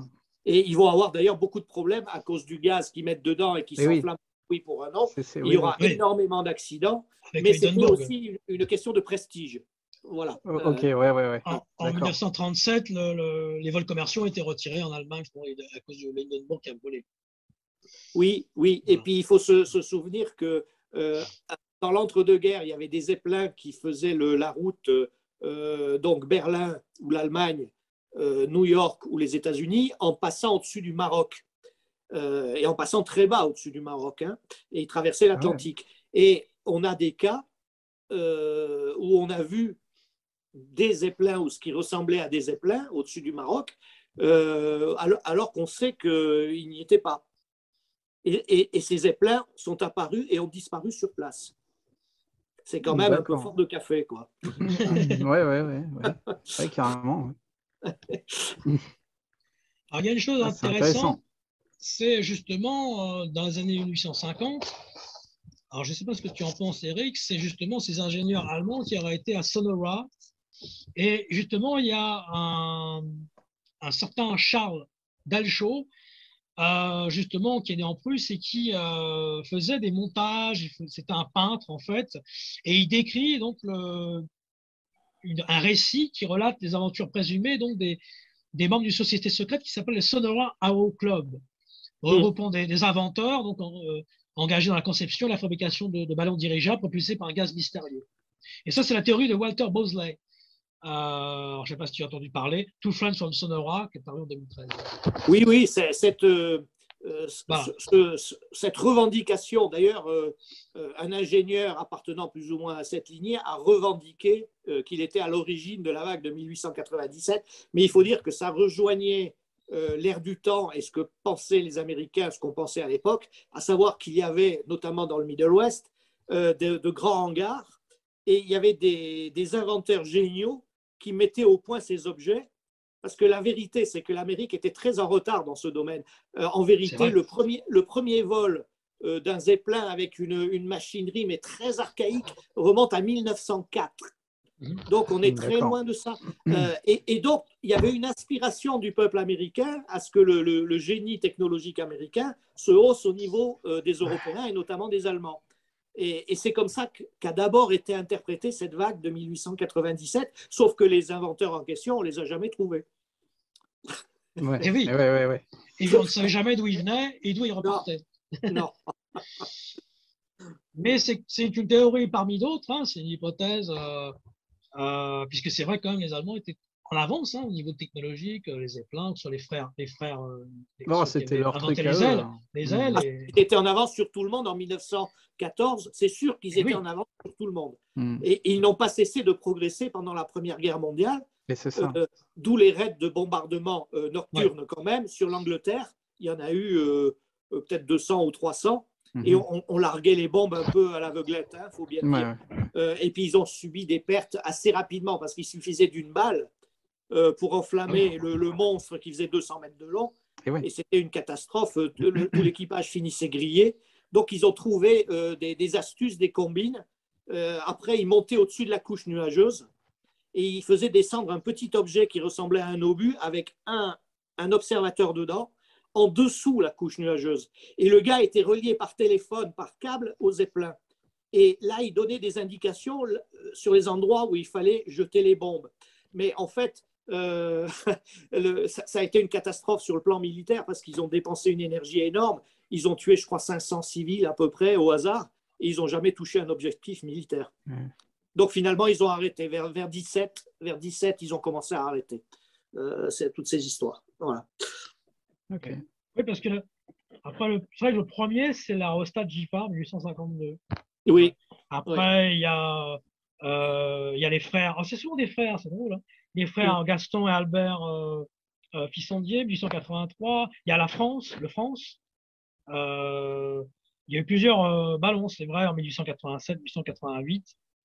Mais c'est vrai que le premier, c'est David Schwartz, en 1897, le 3 novembre, qui a donc réussi à faire, justement, entre Berlin et une petite ville à côté, ils ont pu faire 20 km. Enfin, ils ont pu faire 10 km à 20 km. C'est le premier vol vraiment comme tu disais, où ils ont pu vraiment aller d'un point à un autre. Mais en aucun cas, ils ne pouvaient faire des États comme dans le Midwest aussi grands. Alors, quel est ton avis justement sur le phénomène? Alors, est-ce que ce serait un phénomène ovni véritablement, ou ce serait un phénomène ça pourrait être humain ou ça pourrait être autre chose? Bon, je ne pense pas que ce soit humain.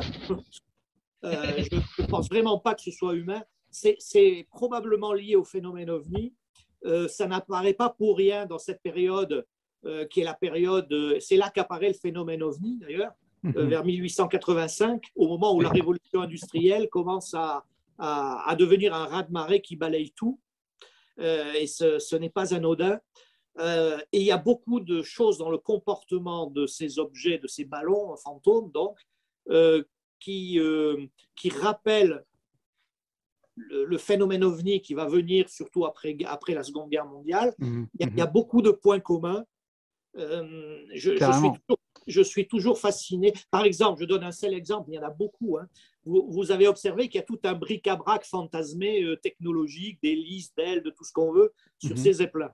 Ce qui va d'ailleurs donner naissance à ce courant artistique qui est encore très opératif aujourd'hui, le steampunk.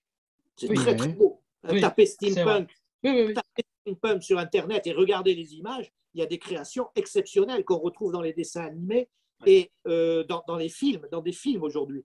Bon, eh bien ça apparaît donc à cette époque. Et ce bric-à-brac technologique là, qui n'a aucun sens, hein, ça n'a sur un plan technologique et physique, ça n'a aucun sens. C'est absurde. Eh bien, il va perdurer. Non seulement le ballon dirigeable va traverser tout le XXe siècle, on va l'appeler autrement, mais peu importe. Et de temps en temps, il y a plein de cas où ce bric-à-brac technologique est rappelé de manière plus infime, je dirais. Mais par exemple, il y a un cas en Roumanie juste avant la Seconde Guerre mondiale où l'objet est une espèce d'obus énorme posé au sol et en bas, il a tout un tas d'ailettes qui tournent. J'y vois le rappel du bric-à-brac technologique de la vague de 1897. Et c'est arrivé assez fréquemment, ces histoires-là. Dans la manière de se comporter de ce phénomène, il n'avait pas les performances des ovnis d'après-guerre, hein, bien sûr, mais on voit déjà des virages à angle droit. Il y a un cas de RR2. Il y a ces lumières multicolores, alors qu'il n'y aura pas de lumière de reconnaissance sur les avions avant 1911. Et elles seront supprimées pendant la guerre, bien sûr, et pour réapparaître après. Quant à avoir un phare capable d'éclairer une ville ou d'une puissance pareille, il faudra attendre, je crois, 1930 ou 1935. Donc, on voit que ce phénomène avait certains côtés prophétiques, finalement, une certaine avance sur nos propres productions, sur notre propre devenir. Et ça ne lasse pas d'intriguer, bien entendu. Et plus c'est absurde, plus ça intrigue. Et tout simplement parce qu'on n'a pas les grilles de lecture pour lire ça. Et c'est pour ça aussi qu'il y a un biais cognitif dans le milieu ufologique. Quand vous marchez sur des représentations science-fictionnesques et scientistes remontant aux années 50, évidemment, ça, ce n'est pas admissible. Donc, on tourne la tête, on ne regarde pas. Or, on a peut-être, je le répète, une clé d'entrée vraiment très, très, très intéressante par rapport au phénomène ovni dans ces histoires mimétiques et dans cette dimension spéculaire. Voilà ce que je peux dire très brièvement, mais c'est un sujet très intéressant. C'est un sujet très, très passionnant. Ah oui. C'est aussi les dialogues absurdes, hein, comme on peut voir avec Laszlo Gévari en 1954. Oui. On est dans ce parallèle-là aussi. Oui, c'est quelque chose qui est pris chez nous, mais grossièrement, en fait. C'est pour ça que tu as entendu la conférence que j'ai donnée à Rennes-les-Bains. Et bon, je n'ai pas eu le temps trop de développer à la fin, mais d'un point de vue, ça dépend dans quel postulat vous vous trouvez. Si vous êtes dans le postulat classique, qui est le postulat exogène, donc extraterrestre, il n'y a qu'une seule explication possible à tout cela. Hein. Mais évidemment, elle est très déstabilisante, cette explication. C'est pour ça que j'en parle assez peu. Je travaille là-dessus, mais bon, voilà, parce que tout ceci est tellement absurde qu'on retrouve les déclarations d'Aimé Michel. Hein, on est face au carnaval de l'absurde, avait-il dit. Carnaval de l'absurdité. Et voilà. Tu peux nous rappeler peut-être le cas de Laszlo Joulari, justement, où il demande l'heure, il lui demande s'il va en Russie, en Allemagne. C'est vraiment c'est très intéressant. C'est le 454, oui. Alors, c'est une absurdité absolue, bien entendu, comme la plupart des cas. Parce qu'on les prend, pourquoi? Parce qu'on les prend au premier degré d'abord et qu'on n'a pas la grille de lecture pour les lire, deuxièmement. Alors, ce cas, il a fait couler beaucoup d'encre et tout le monde a essayé de l'expliquer d'une manière rationnelle, de le réduire finalement. Ce serait effectivement un pilote polonais ou je ne sais pas quoi qui se serait posé dans le coin, il ne savait plus où il était, il s'était perdu et puis il est reparti. On a même trouvé un objet volant, une espèce de ULM de l'époque qui aurait pu expliquer ça. Mais en vérité, ce sont uniquement des conjectures, c'est des interprétations. On n'a pas d'explication par rapport à ça. Il faut quand même nuancer les histoires de rencontres rapprochées dans la vague de 97. Il y a deux choses à dire.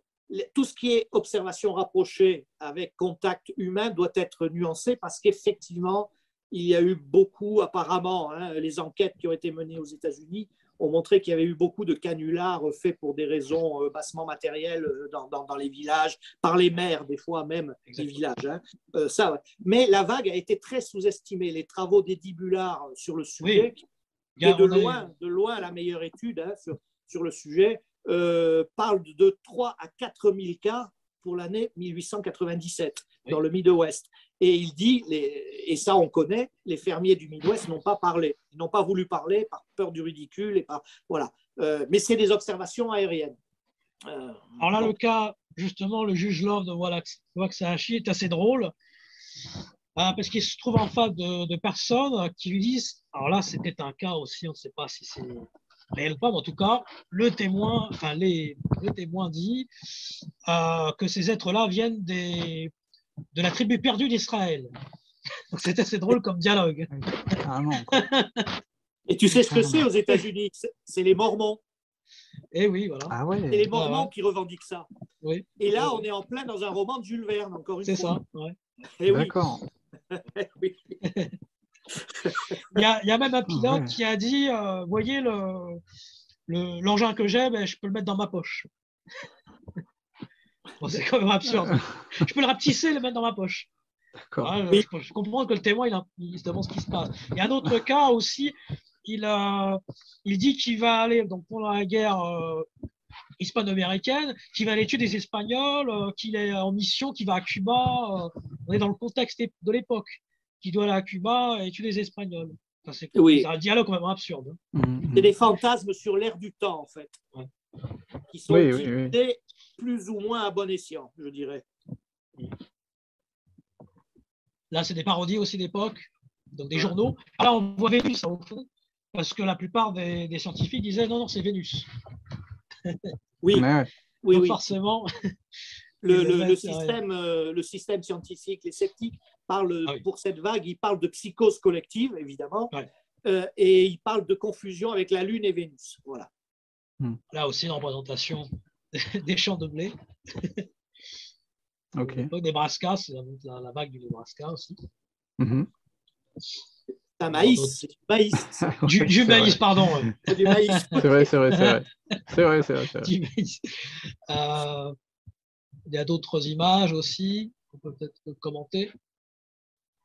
Alors voilà, le crash d'Aurora. Alors là, c'est aussi, il n'y a qu'un témoin.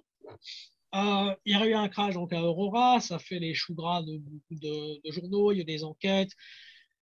Là, on voit le moulin qui est représenté au fond. Donc, il s'est crashé dans le moulin. Certains ont dit que le moulin, il n'a pas existé. Mais après, des enquêtes ont été faites. Apparemment, il a vraiment existé.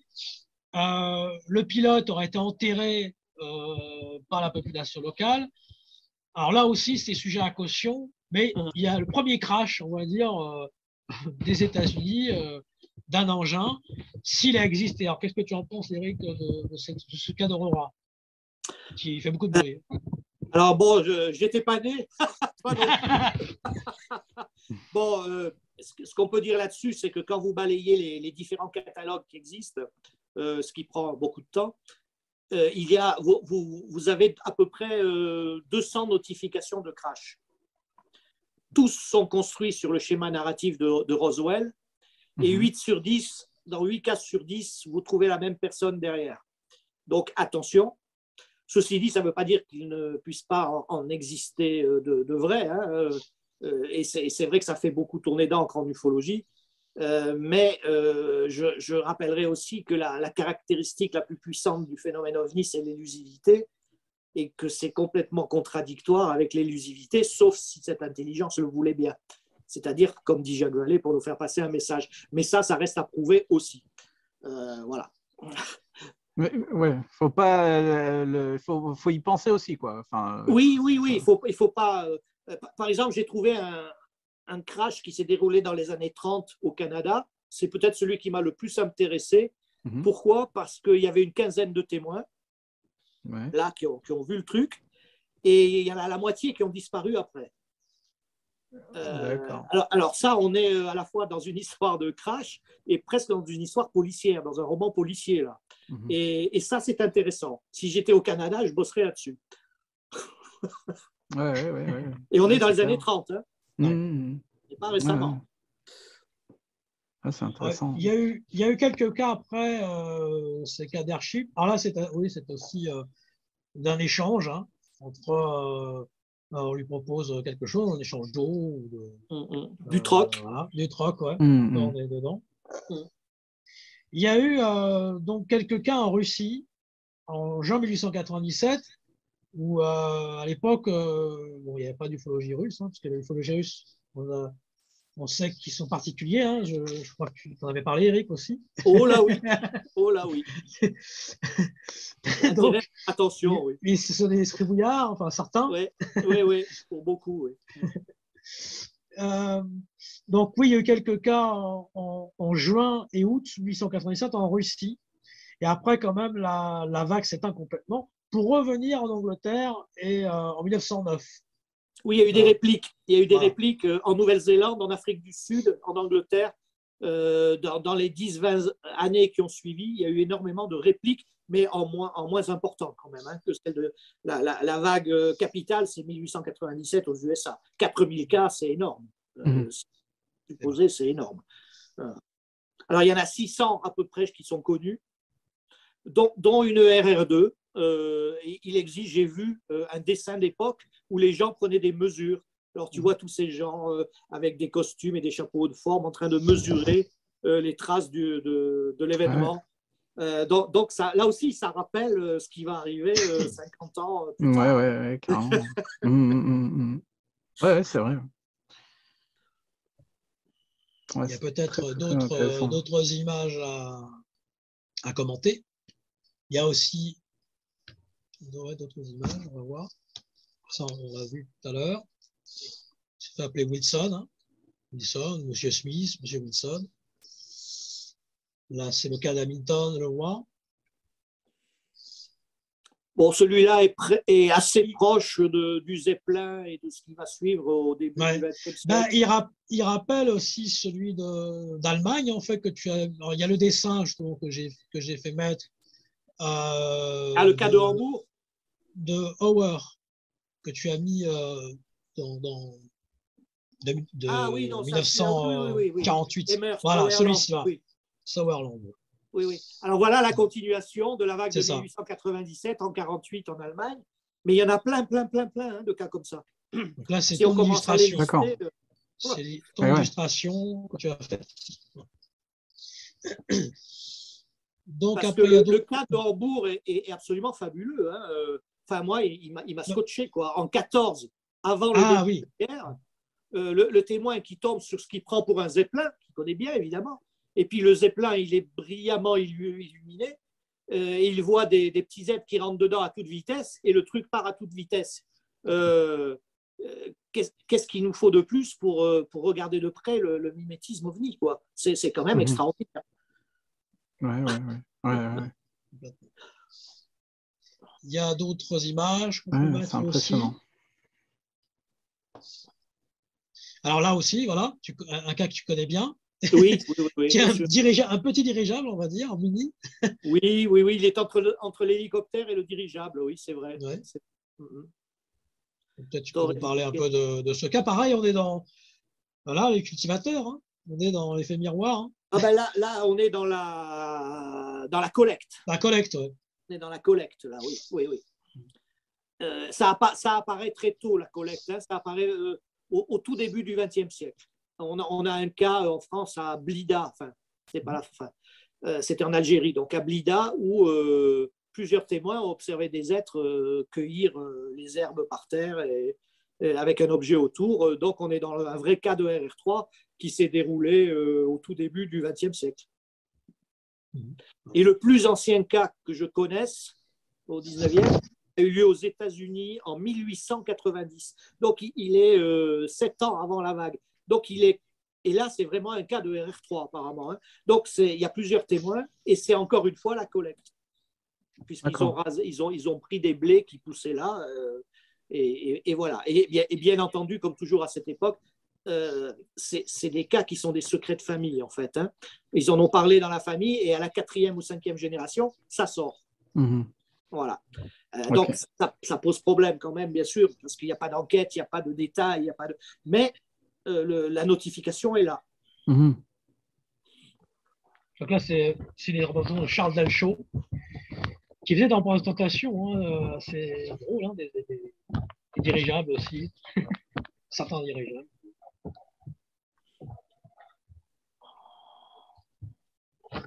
Sonora. Bon, ça, c'est l'image qu'on a vue tout à l'heure. Hein. Oui. Sinon, plus récent, on a celui-là. Non, celui-là, c'est fait. Et puis, j'ai encore celui-là. Oui, sous loin. Donc, oui, bien sûr. C'est moi qui ai fait le dessin, donc je connais bien. Voilà. Ouais. Il faut savoir qu'à peu près à 3-4 km de là, mais dans une autre vallée, il y avait réellement un dirigeable de la marque Dunlop, je crois, mais qui ne ressemblait pas du tout à ça. Hein. Et ces deux dames ont vu ça, qui leur est passé sous le nez. C'est quand même... Ce qui est drôle, voilà, c'est que justement, dans les représentations même ainsi, il y a toujours un élément réel, puisque à un autre endroit, il y a ce même dirigeable qui lui ressemble. Oui, mais il n'est pas exactement pareil. Il n'est pas exactement pareil. Ouais. Toujours, dans le mimétisme, voilà. ce qui mime les artefacts humains, c'est ça. Il y a toujours un aspect tronqué, pour une raison simple, c'est que s'il n'y était pas, le témoin ne reconnaîtrait pas et nous n'aurions jamais un seul témoignage. Et il n'y ferait pas attention, parce que justement, c'est le détail, c'est le diable dans le détail. Il y a un truc qu'il ne comprend pas. Ouais. Il y a un truc qui n'est pas normal. Donc voilà. Là, il se demande ce que c'est. Ben oui, tu vois passer un Mirage 4000. Bon, ben, tu as vu passer un Mirage 4000. Mais si le nez est tronqué, il n'y a pas de nez, et qu'à la place des deux réacteurs derrière, il y a des lumières, il y a des phares, surtout si tu connais un peu l'aéronautique, il y a quand même un problème là. Ou s'il a des ailes. Alors, si tu étais seul, on te dit, bon, tu as eu une alu, mais s'il y a toute la famille qui a vu ça, 7 personnes, il y a quand même un problème. Et voilà. Par rapport à ce que tu dis, Eric, ça serait une avancée technologique de dingue là. Non, c'est impossible, c'est totalement absurde. L'explication est autre. Il ne peut pas avoir un Mirage 4000 sans le nez et avec deux phares à l'arrière. Bien sûr, non, c'est pour ça. Et qui passe à 4 km/h en plus. C'est impossible. C'est sûr. Il n'y a pas eu de cas, je crois, après 1897, d'engins avec des ailes. Hein. C'était juste cette époque-là. Hein. Je crois qu'il n'y en a pas eu après. Des ailes battantes, des ailes battantes.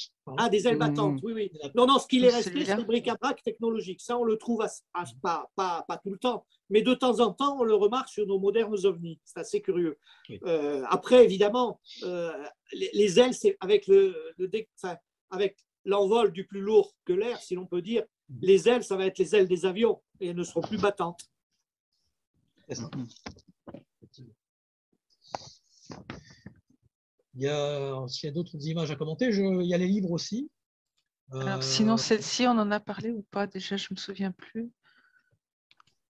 Oui, ils discutent ensemble. Oui, ça, c'est le marchandage.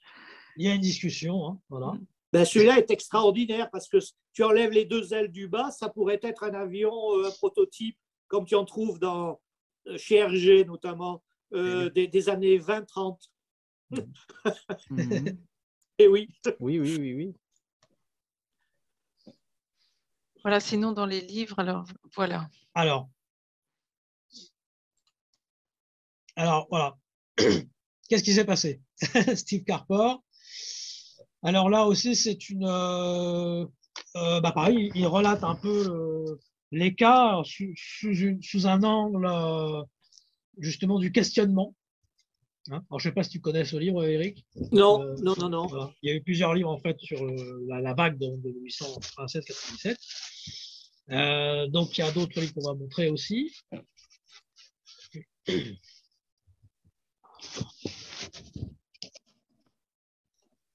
Alors là, voilà. Là, on est après, en 1909-1911. Alors là, ça ressemble vraiment au dirigeable aussi, un petit peu de 1897, mais c'est sur la vague d'Airship, donc de 1909.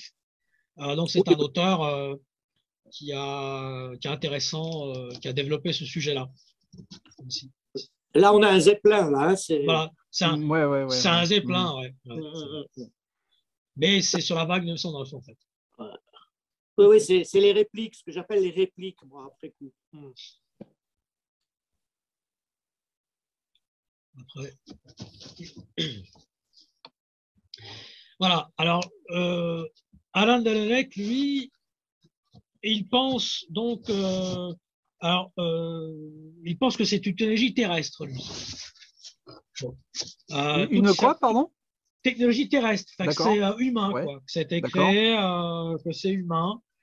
Alors, c'est sa position. Mais ce livre est un peu connu dans le milieu. Alors, je ne sais pas si tu connais un peu ce livre, Eric, si tu as des choses à dire dessus. Donc, je sais qu'il y a eu six grandes études sur la vague de 1897 aux États-Unis. Aucune n'a été traduite en français. Oui, malheureusement. Et la plus importante pour nous est celle de Eddie Bullard, cet universitaire américain. Et c'est lui qui a dit, en fait, la vague a été sous-estimée. D'après son enquête, il a entendu beaucoup de bruit chez les farmers. Beaucoup de gens avaient vu ça. Et il a dit le véritable chiffre, ça devrait tourner entre 3500 et 4000 cas en vérité. Voilà. Et il conclut son étude d'une manière intéressante. Il dit tout ce que je peux vous dire, c'est que ce phénomène désirait être vu.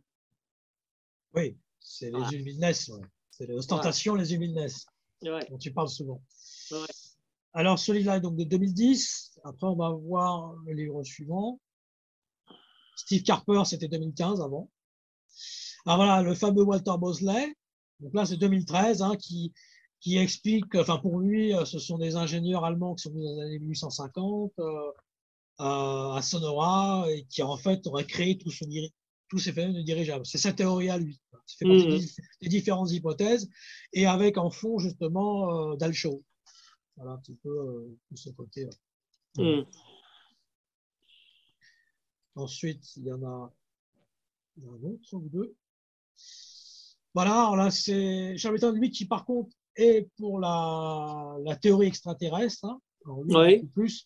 Et celui-là est de 91. Donc, c'est un livre aussi, un livre ancien aussi qui parle de la vague de 1897, là, du Texas, précisément. Du Texas. Voilà. Ensuite, il y en a un autre ou deux, je crois. On a fini. Alors là, c'est une représentation d'une comédie musicale, en fait. Donc, avec les ailes, avec tout ça. Voilà, là, c'est plutôt une caricature, mais c'est une comédie musicale, en fait. Voilà. Alors, dans l'histoire des airships, moi, je me méfie un petit peu de tout ce qui est vu vraiment à ras du sol, ce qui est rencontre rapprochée. En revanche, tu as plusieurs cas où des dizaines de personnes ont vu l'objet en l'air, donc assez haut, avec des gens qui faisaient des signes dessus. Oui. Or, ceci, encore une fois, il y a encore un lien avec l'ufologie. Ce n'est pas sans rappeler un tas d'autres cas, dont le fameux cas du révérend McGill à Boanaï en Papouasie, dans les années 50, 57, quelque chose comme ça. On est dans le même scénario, là. Tu peux nous rappeler un peu ce cas? Ouais, tu peux nous rappeler. C'est un cas très célèbre. C'était un révérend en Papouasie, donc dans ce village de Boanaï, qui était un missionnaire. Donc, et il avait toute la population autour de lui. Et pendant une grosse partie de la nuit, il y a un objet qui est venu, je crois, à 50-100 mètres au-dessus, qui était rond, c'était une soucoupe classique. Et il y avait une sorte de rambarde, et il y avait plusieurs personnes qui faisaient des signes. Et tous les papous qui étaient autour faisaient des signes aussi. Et ça a duré 1 heure ou 2, hein, cette histoire. Et finalement, l'objet est parti. Le cas n'a jamais été expliqué. Il reste incompréhensible. Voilà. Ça fait partie des classiques de l'ufologie, on va dire. Ok. Alors, ce livre-là de Daniel Cohen, c'est 1981, The Great Airship Mystery. Alors là, c'est du débunkage. Hein. Lui, il pense que tout est faux. Mais il a fait grand bruit aux États-Unis. Alors, je sais pas, tu dois connaître ce livre-là aussi, je pense, de vue. Oui, j'en ai entendu parler parce que dans les 6 études, il y a également des études de sceptiques. Voilà, et donc, l'explication est toujours la même. Hein. On réduit en disant qu'il y avait une psychose collective et que les gens ont pris des lanternes pour des vessies volantes et vice-versa, en confondant avec la Lune et Vénus. Ce qui est très facile comme explication. Oui, ce sont d'excellents prétextes, la Lune et Vénus. Ah bah la Lune, c'est même actuel, hein, avec le GEPAN. Oui, mais ça un peu il vient de dire, on va passer un petit peu. Ça n'a jamais changé, de toute façon. Franck Morin, on a parlé un petit peu de ça. Oui. Franck Morin, j'ai eu une interview, justement, où on a fait une interview sur, justement, l'Archip de 1897. Donc, ensuite, il y a d'autres... je crois qu'on a terminé avec les livres, en fait. Alors là, oui, c'est... Ah, d'accord. Alors là, oui, il s'agit peut-être Hervé, justement, tu peux nous en parler un peu, tu connais mieux le sujet que moi. Oui, enfin, la BD, je la connais pas trop en fait, mais c'est vrai qu'ils en ont sorti un film il y a 10 ans ou un peu moins, je crois. Il y a 10 ans sur Cowboys contre Aliens, avec c'est un film très bien réalisé par Jon Favreau, hein, ceux qui sont à fond dans le cinéma comme moi, qui vient de produire par exemple Les Mandaloriens, hein, et qui était derrière justement Boba Fett. Et en fait, mais je connais pas trop la BD en fait, parce que là par exemple cette interprétation qu'on voit, alors c'est vrai que dans le film on voit des Apaches aussi, et en fait c'est ce mélange de... Encore une fois, c'est marrant parce que tout à l'heure, tu disais, Mike, ouais, ils sortent de suite la Winchester, tu sais, c'est le réflexe, en fait. C'est le réflexe. Ouais, mais en fait, c'est ce qu'on voit bien dans le film. Ça, on le voit bien dans le film, tu vois. Ouais. Et bon, c'est un super film, hein, si vous ne l'avez pas vu, la Cowboys contre Aliens. Bon, voilà, c'est tiré d'une BD. Il devait avoir une trilogie, ça ne s'est jamais réalisé. Mais bon, qui sait, hein, peut-être dans le temps. Peut-être dans un futur proche, je ne sais pas. C'est marrant ce que tu dis parce que hier soir, en regardant YouTube, je suis tombé sur un passage de ce film. Voilà. C'est le biais cognitif. Là, hasard. Non, mais voilà, ouais. Non, c'est un très très bon film, hein. Mélange de technologie et de l'ancien temps des Far West, etc. Non, c'est très bien réalisé par Jon Favreau, hein, franchement. Il y a Harrison Ford dedans, Daniel Craig. Et non, c'est un très très bon film que je recommande. Si on aime la science-fiction, hein, bien évidemment. Mais, Ah oui. Très bien. Ah oui, alors Jean-Louis nous rappelle le livre de Jean Sider, je vais le remettre là. Oui. Qui est épuisé, hein, malheureusement. Bon. Ça serait bien qu'il soit réédité. Ah ben oui. Ouais. Je vais en parler à JMG, à Jean-Michel. Ah oui, ça serait bien. Ouais. C'est le titre du livre, là-haut? Saint-Louis? Non, c'est l'Archive de 1897, le titre. Oui. En fait, là, c'est une représentation d'époque. C'est une parodie, là, en fait. L'image est une parodie où, en fait, on dit que ça vient de la crise financière. Ou... c'est des archives parodiques, là. Parodie d'époque, ouais. Alors, juste, Mike, j'ai une question qui apparaît de Dominique, qui dit Camille Flammarion, qui était contemporain de ces vagues, semble s'intéresser donc aux ovnis. Je vois pas bien le. Que savez-vous à ce sujet?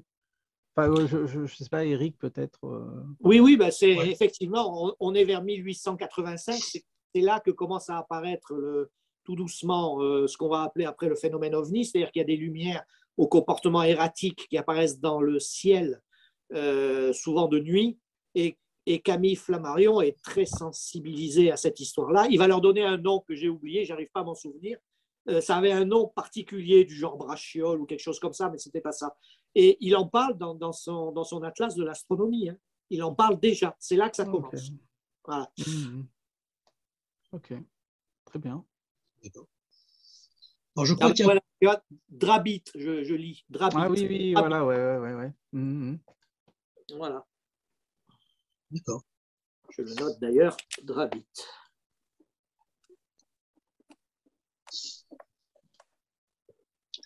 Et donc, est-ce qu'il y a des questions du coup Ah oui, alors, il y a un autre livre aussi qui pense que c'est...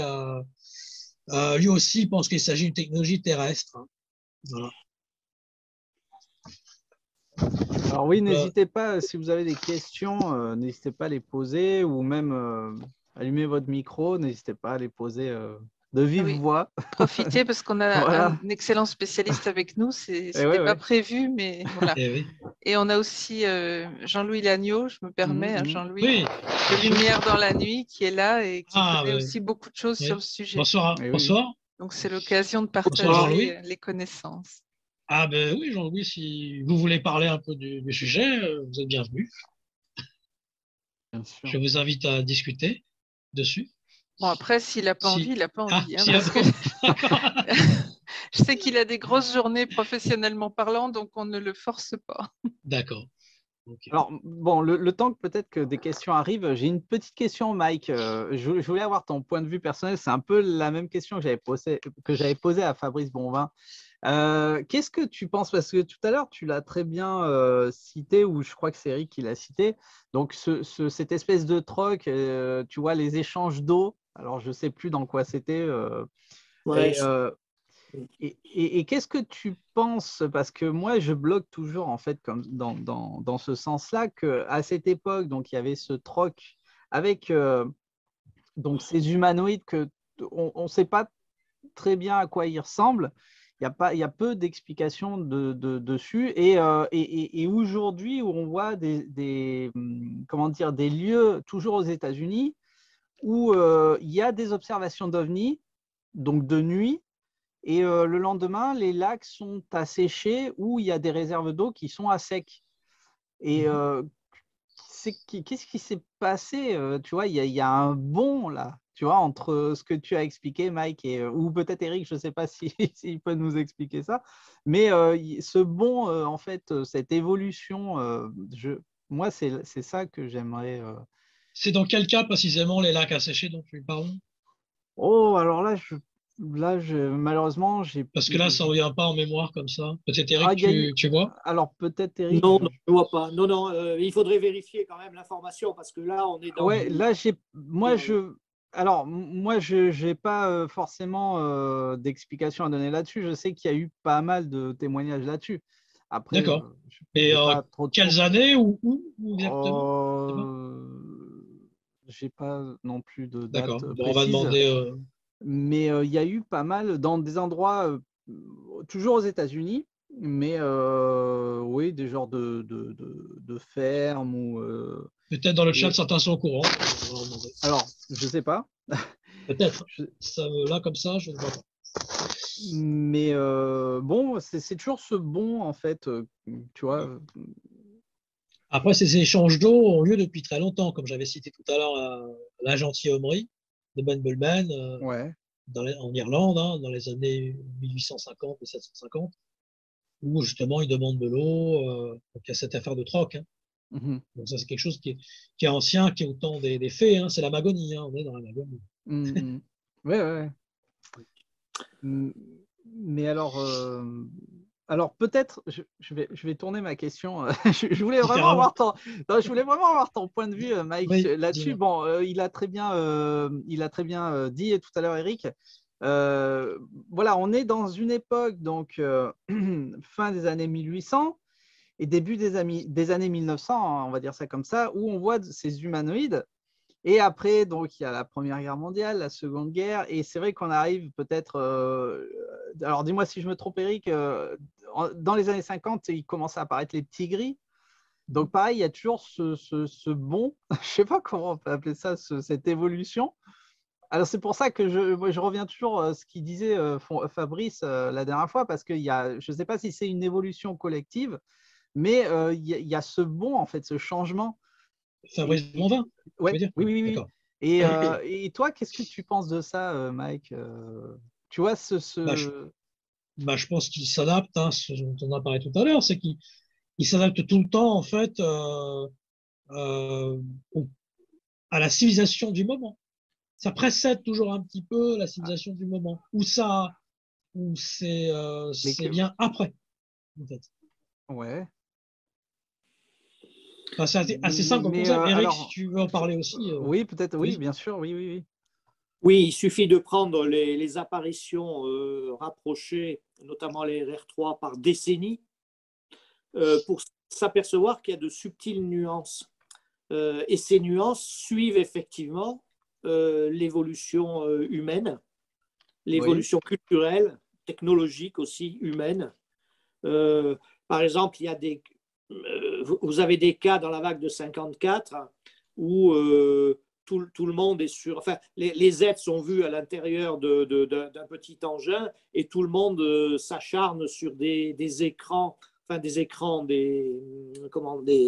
c'est pas des écrans comme aujourd'hui, justement. Ça ressemble un petit peu à ce qu'on avait sur les voitures à l'époque. Le compteur de vitesse était rond, par exemple. Voilà. On voit des choses comme ça. D'accord. Bon, même certains ovnis ressemblent à certaines de nos voitures. C'est assez. Bon, bon c'est pas 100% non plus, hein, mais on pourrait faire des relations comme ça. Et si vous venez 10-20 ans après, ça, vous ne le voyez quasiment plus. Vous voyez autre chose. Vous allez bientôt voir apparaître des écrans numériques pour les quelques cas où on a vu à l'intérieur. Il n'y en a pas beaucoup, hein, mais on voit très nettement que ce n'est pas la même chose. Mais même dans le côté stylistique, je dirais, de l'OVNI, où il y a une créativité absolument démentielle. D'ailleurs, c'est la troisième caractéristique du phénomène, c'est le côté protéiforme. Hein. Vous n'arrivez pas à... Personne n'est jamais arrivé à tirer une typologie des formes d'OVNI. C'est impossible. C'est impossible pour les humanoïdes aussi, d'ailleurs. Voilà. À part ça, vous avez certaines choses qui ne bougent pas. Par exemple, les histoires de collecte, c'est très ancien et c'est une continuité. Les effets vitrines, qui est d'ailleurs la première séquence qui arrive juste devant la collecte, c'est une continuité aussi. Le coup de la panne, il est très fréquent après-guerre, après la Seconde Guerre mondiale, et petit à petit, on n'en voit presque plus aujourd'hui. Voilà. Ça ce sont des séquences qui sont un petit peu plus stables. Mais après, sur les apparences, c'est vrai que le phénomène évolue en fonction de nous-mêmes. Hein. C'est d'ailleurs, et alors les ufologues n'aiment pas entendre ça, évidemment, parce qu'on voit très bien le danger. On voit très bien le danger. Certains vont dire que c'est une création humaine. Et ça prouve que c'est une création humaine. Et donc, les sceptiques se sont emparés de ça tout de suite. Vous voyez bien, c'est la preuve. Bien sûr. Ça est une création humaine et que ça n'a pas de sens. Voilà, c'est là le danger. Et c'est pour ça qu'il y a des biais cognitifs. On ne veut pas voir ça. Si vous avez dans la tête, comme dans les années 50, que l'OVNI arrive de l'espace profond ou de Mars ou de Vénus et qu'il est un peu comme nos voitures qui vient se poser et que, voilà, vous regardez la vague de 1897 aux États-Unis, vous devenez cinglé. Hein. Évidemment. Donc, pourquoi? Mais parce qu'on n'a pas les grilles de lecture adaptées. Tout simplement, on projette. C'est ce dont Aimé Michel se moquait tellement. Nous ne sommes faits que de projections anthropocentriques, il disait. On prend ce qu'on a dans notre culture et on projette ça sur le phénomène. Mais un phénomène qui est bien réel. Oui. Donc, oui. Bon.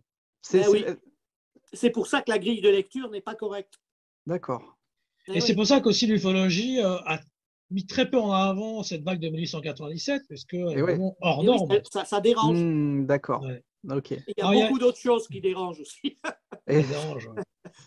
Tu m'étonnes. Il y avait une question. Alors, des gens du futur qui sont venus nous visiter. Ouais, tu m'as gagné parce que justement, je voulais faire le truc là-dessus parce que c'est vrai que c'est une question intéressante, ça. C'est drôle parce que justement, les Indiens de l'époque qui voyaient les natives, qui voyaient justement ces dirigeables, ils pensaient que c'était leurs aïeux qui venaient les revisiter et venir les voir. Ça, c'est drôle, ça. Les Indiens, les Afro-Américains avaient très peur par contre, mais les Indiens, eux, ils pensaient que c'était leurs aïeux. Alors, oui, tout est hypothèse, hein. Il peut s'agir de personnes du futur, parce que c'est vrai qu'ils nous ressemblent, ils ont l'air d'être comme nous, quoi. Ce ne sont pas des tigris, pour le coup. Il n'y a pas de cas de tigris, il y a des barbus, surtout. Ouais. Donc, c'est une hypothèse à prendre en compte. Oui. Mais dans une vague, il y a deux choses qu'il faut voir. D'une part, ça surfe sur l'air du temps, donc c'est contemporain à la vague, fantasmé mais contemporain à la vague. Et il y a en même temps un côté prophétique, c'est-à-dire que certaines caractéristiques montrées, on ne les aura que 20-30 ans plus tard. D'accord. On les comprendra. Et on les comprendra ou pas. Mais voilà, vous avez ces deux. Regardez la vague de 46 en Scandinavie. On vient de sortir de la guerre où tout le monde craignait les V1 et surtout les V2. Les V2 ont été la première vraie fusée. Et on rentre en même temps dans la guerre froide qui va être un équilibre de la terreur par des milliers de fusées dotées de bombes atomiques. Mais on n'y est pas encore. Donc on retrouve encore cette histoire, on est dans l'ère du temps, on sort du conflit, tout le monde a eu très peur de cette histoire, on a eu très chaud même, et en même temps on rentre dans la guerre froide qui va être cet équilibre de la terreur. On est en plein milieu. D'ailleurs, les Américains ne s'y sont pas trompés. Hein. Lorsque la vague de 46 a éclaté, ils ont eu très peur aussi. Ils ont envoyé 2 de leurs meilleures personnalités pour superviser le travail. Parce que on était en plein projet Blue Book, là. Non, il n'existait pas encore à l'époque, en 46, le projet Blue Book. Non, ils ont envoyé pas n'importe qui, un général très connu, hein, Doolittle.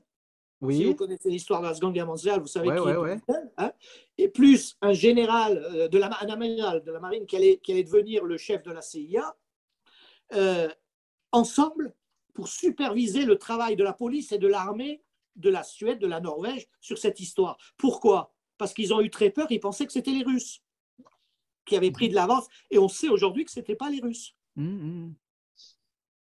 C'est quand même extraordinaire. Un peu le projet Blue Book. mais ok, mais oui. Ok.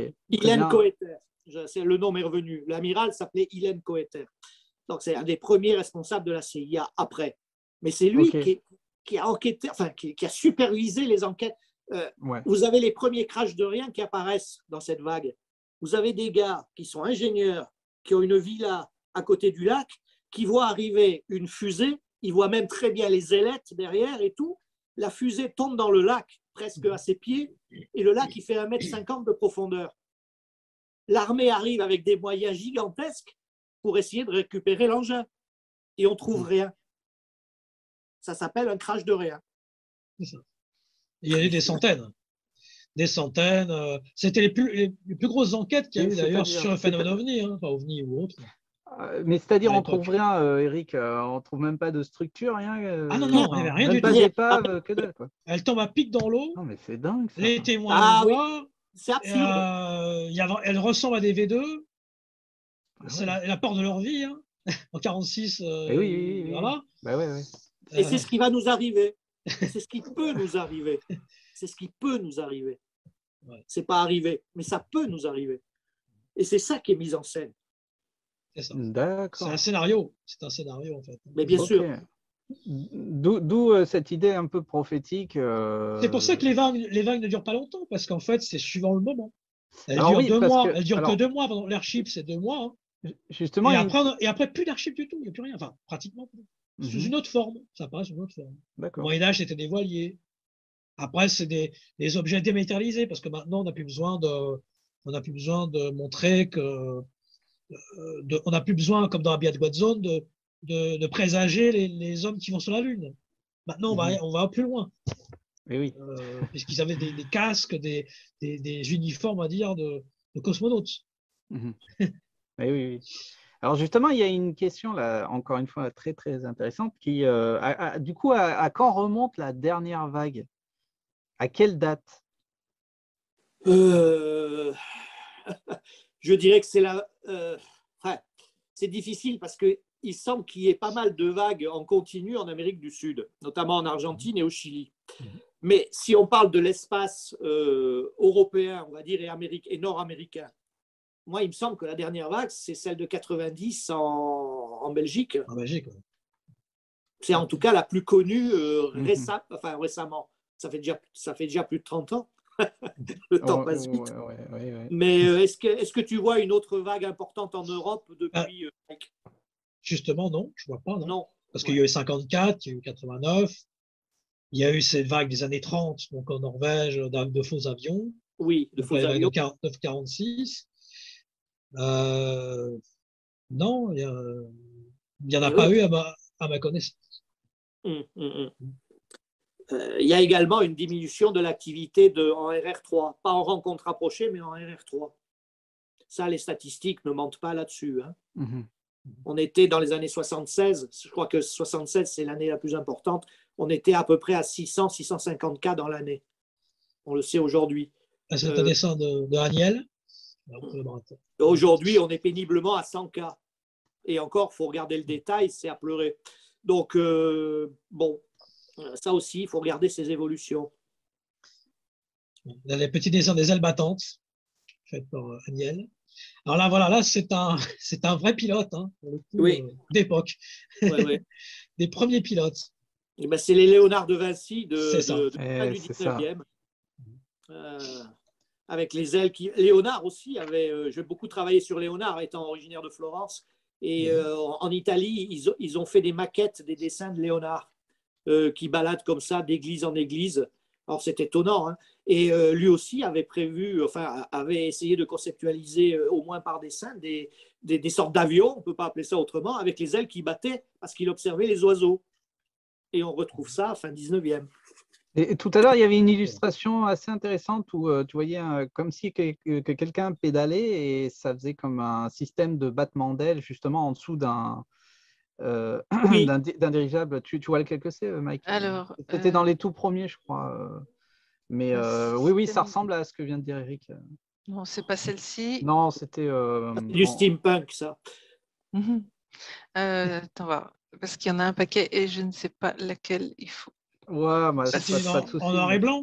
Ouais, en noir et blanc. Ouais. Oui, c'est en noir et blanc. Il y a une cabine et on voit deux hommes à côté. Ouais. C'est celle-là, non? C'est celle qui est utilisée pour la couverture de. C'était tout au début, Isa, mais c'est pas pour la couverture de la conférence. Mais le vélo, ça a existé. Celle-ci? Non. Non, pardon, c'était raté. Une vue d'en haut. Voilà, c'est celle-ci. C'est celle-ci. Hein. C'est celle-ci? Non, Mike. C'était une toi, tu voyais une autre. Ah, d'accord. Attends, redécris-moi la photo. C'était vu d'en haut un peu. Tu voyais donc il y a une espèce de roue avec quelqu'un qui pédale, je crois. Et, si je me trompe pas, je crois que on peut penser à un battement d'aile justement dans le sens où faire fonctionner ce système de bicyclette en fait pour. Bon. Je n'ai pas mémoire dans les images que j'ai mises là. Je n'ai pas mémoire de celle-ci. Après, je sais plus. Mais ça a réellement existé, ça. Il y a un type aux États-Unis dans les années 1870. Il avait un ballon dirigeable, une espèce de tube qui faisait 12 mètres. Ah voilà, c'est ça. Mais il n'y avait pas d'aile. Autant pour moi. Il n'y avait pas d'aile. Mais il y a une encre. Oui, il y a une encre. Ah oui. C'est particulier, ça. Là, c'est une représentation. Il y a un gouvernail. Ah oui. Le gars avait monté un vélo là-dessous et il y avait une espèce d'hélice derrière le vélo et le type, il pédalait. Il y a même une encre là. Et il avançait à 3 km/h. Il y a l'encre de Merkel en dessous.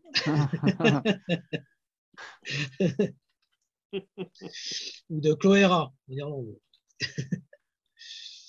Alors, oui, parce qu'il y a. Ce n'est pas des questions, c'est des explications qui arrivent là sur le chat. Oui. Alors, ça, c'est pareil, on pourrait en parler des heures parce que je me suis penché sur certains cas et j'avais vu une conférence justement. Ce jour-là, il y avait Jean-Pierre Petit aussi qui avait.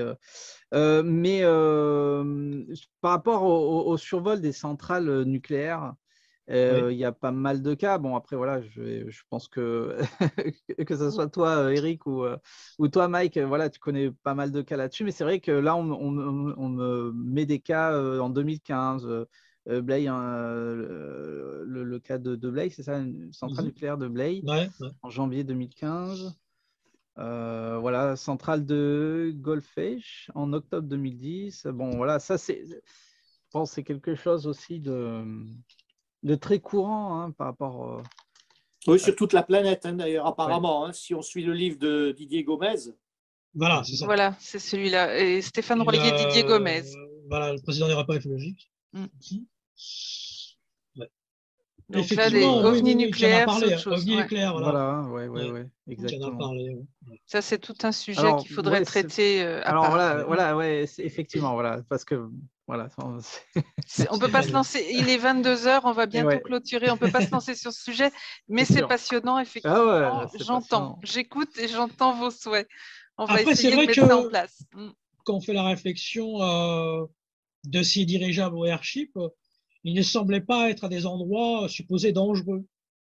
Donc, ils étaient plutôt sur des villes, mais il n'y avait pas d'éléments dangereux particulièrement. Enfin, déjà, il n'y avait pas de nucléaire, mais il y avait pas, ils ne se mettaient pas des endroits spécifiquement qui pouvaient présenter un danger. On va dire.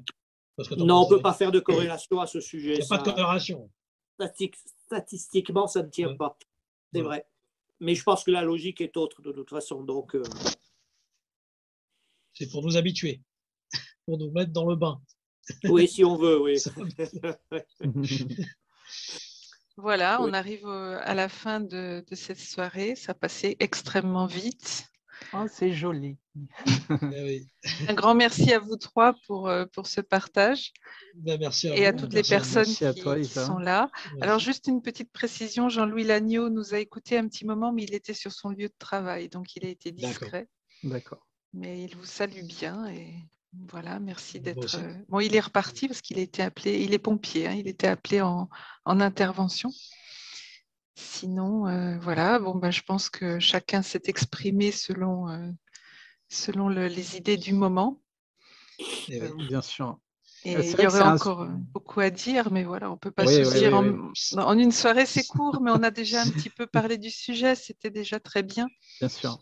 C'est bien qu'on ait pu en parler parce que en France, il n'y a eu aucune conférence dessus, véritablement, spécifiquement sur le sujet. Les seules conférences qu'il y a, c'est surtout aux États-Unis, en fait.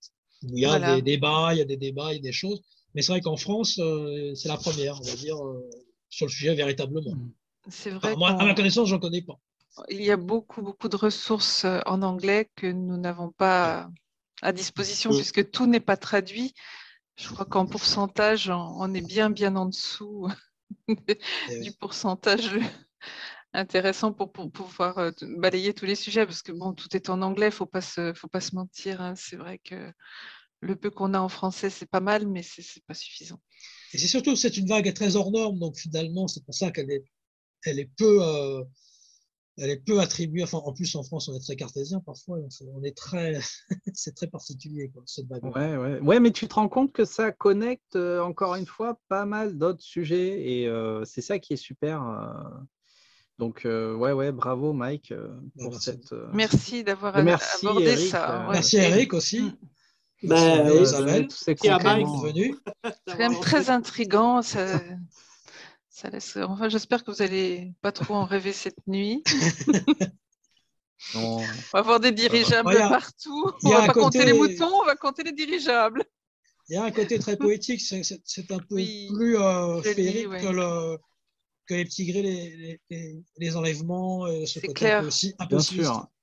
Voilà, c'est tout simplement fascinant. C'est à la fois surréaliste, absurde, fascinant. Et ça pourrait faire des décorations extraordinaires. Ces dessins de steampunk, notamment, moi je trouve qu'il y a une créativité dans le steampunk et ça fait rêver, c'est inouï. Tout à fait. Oui.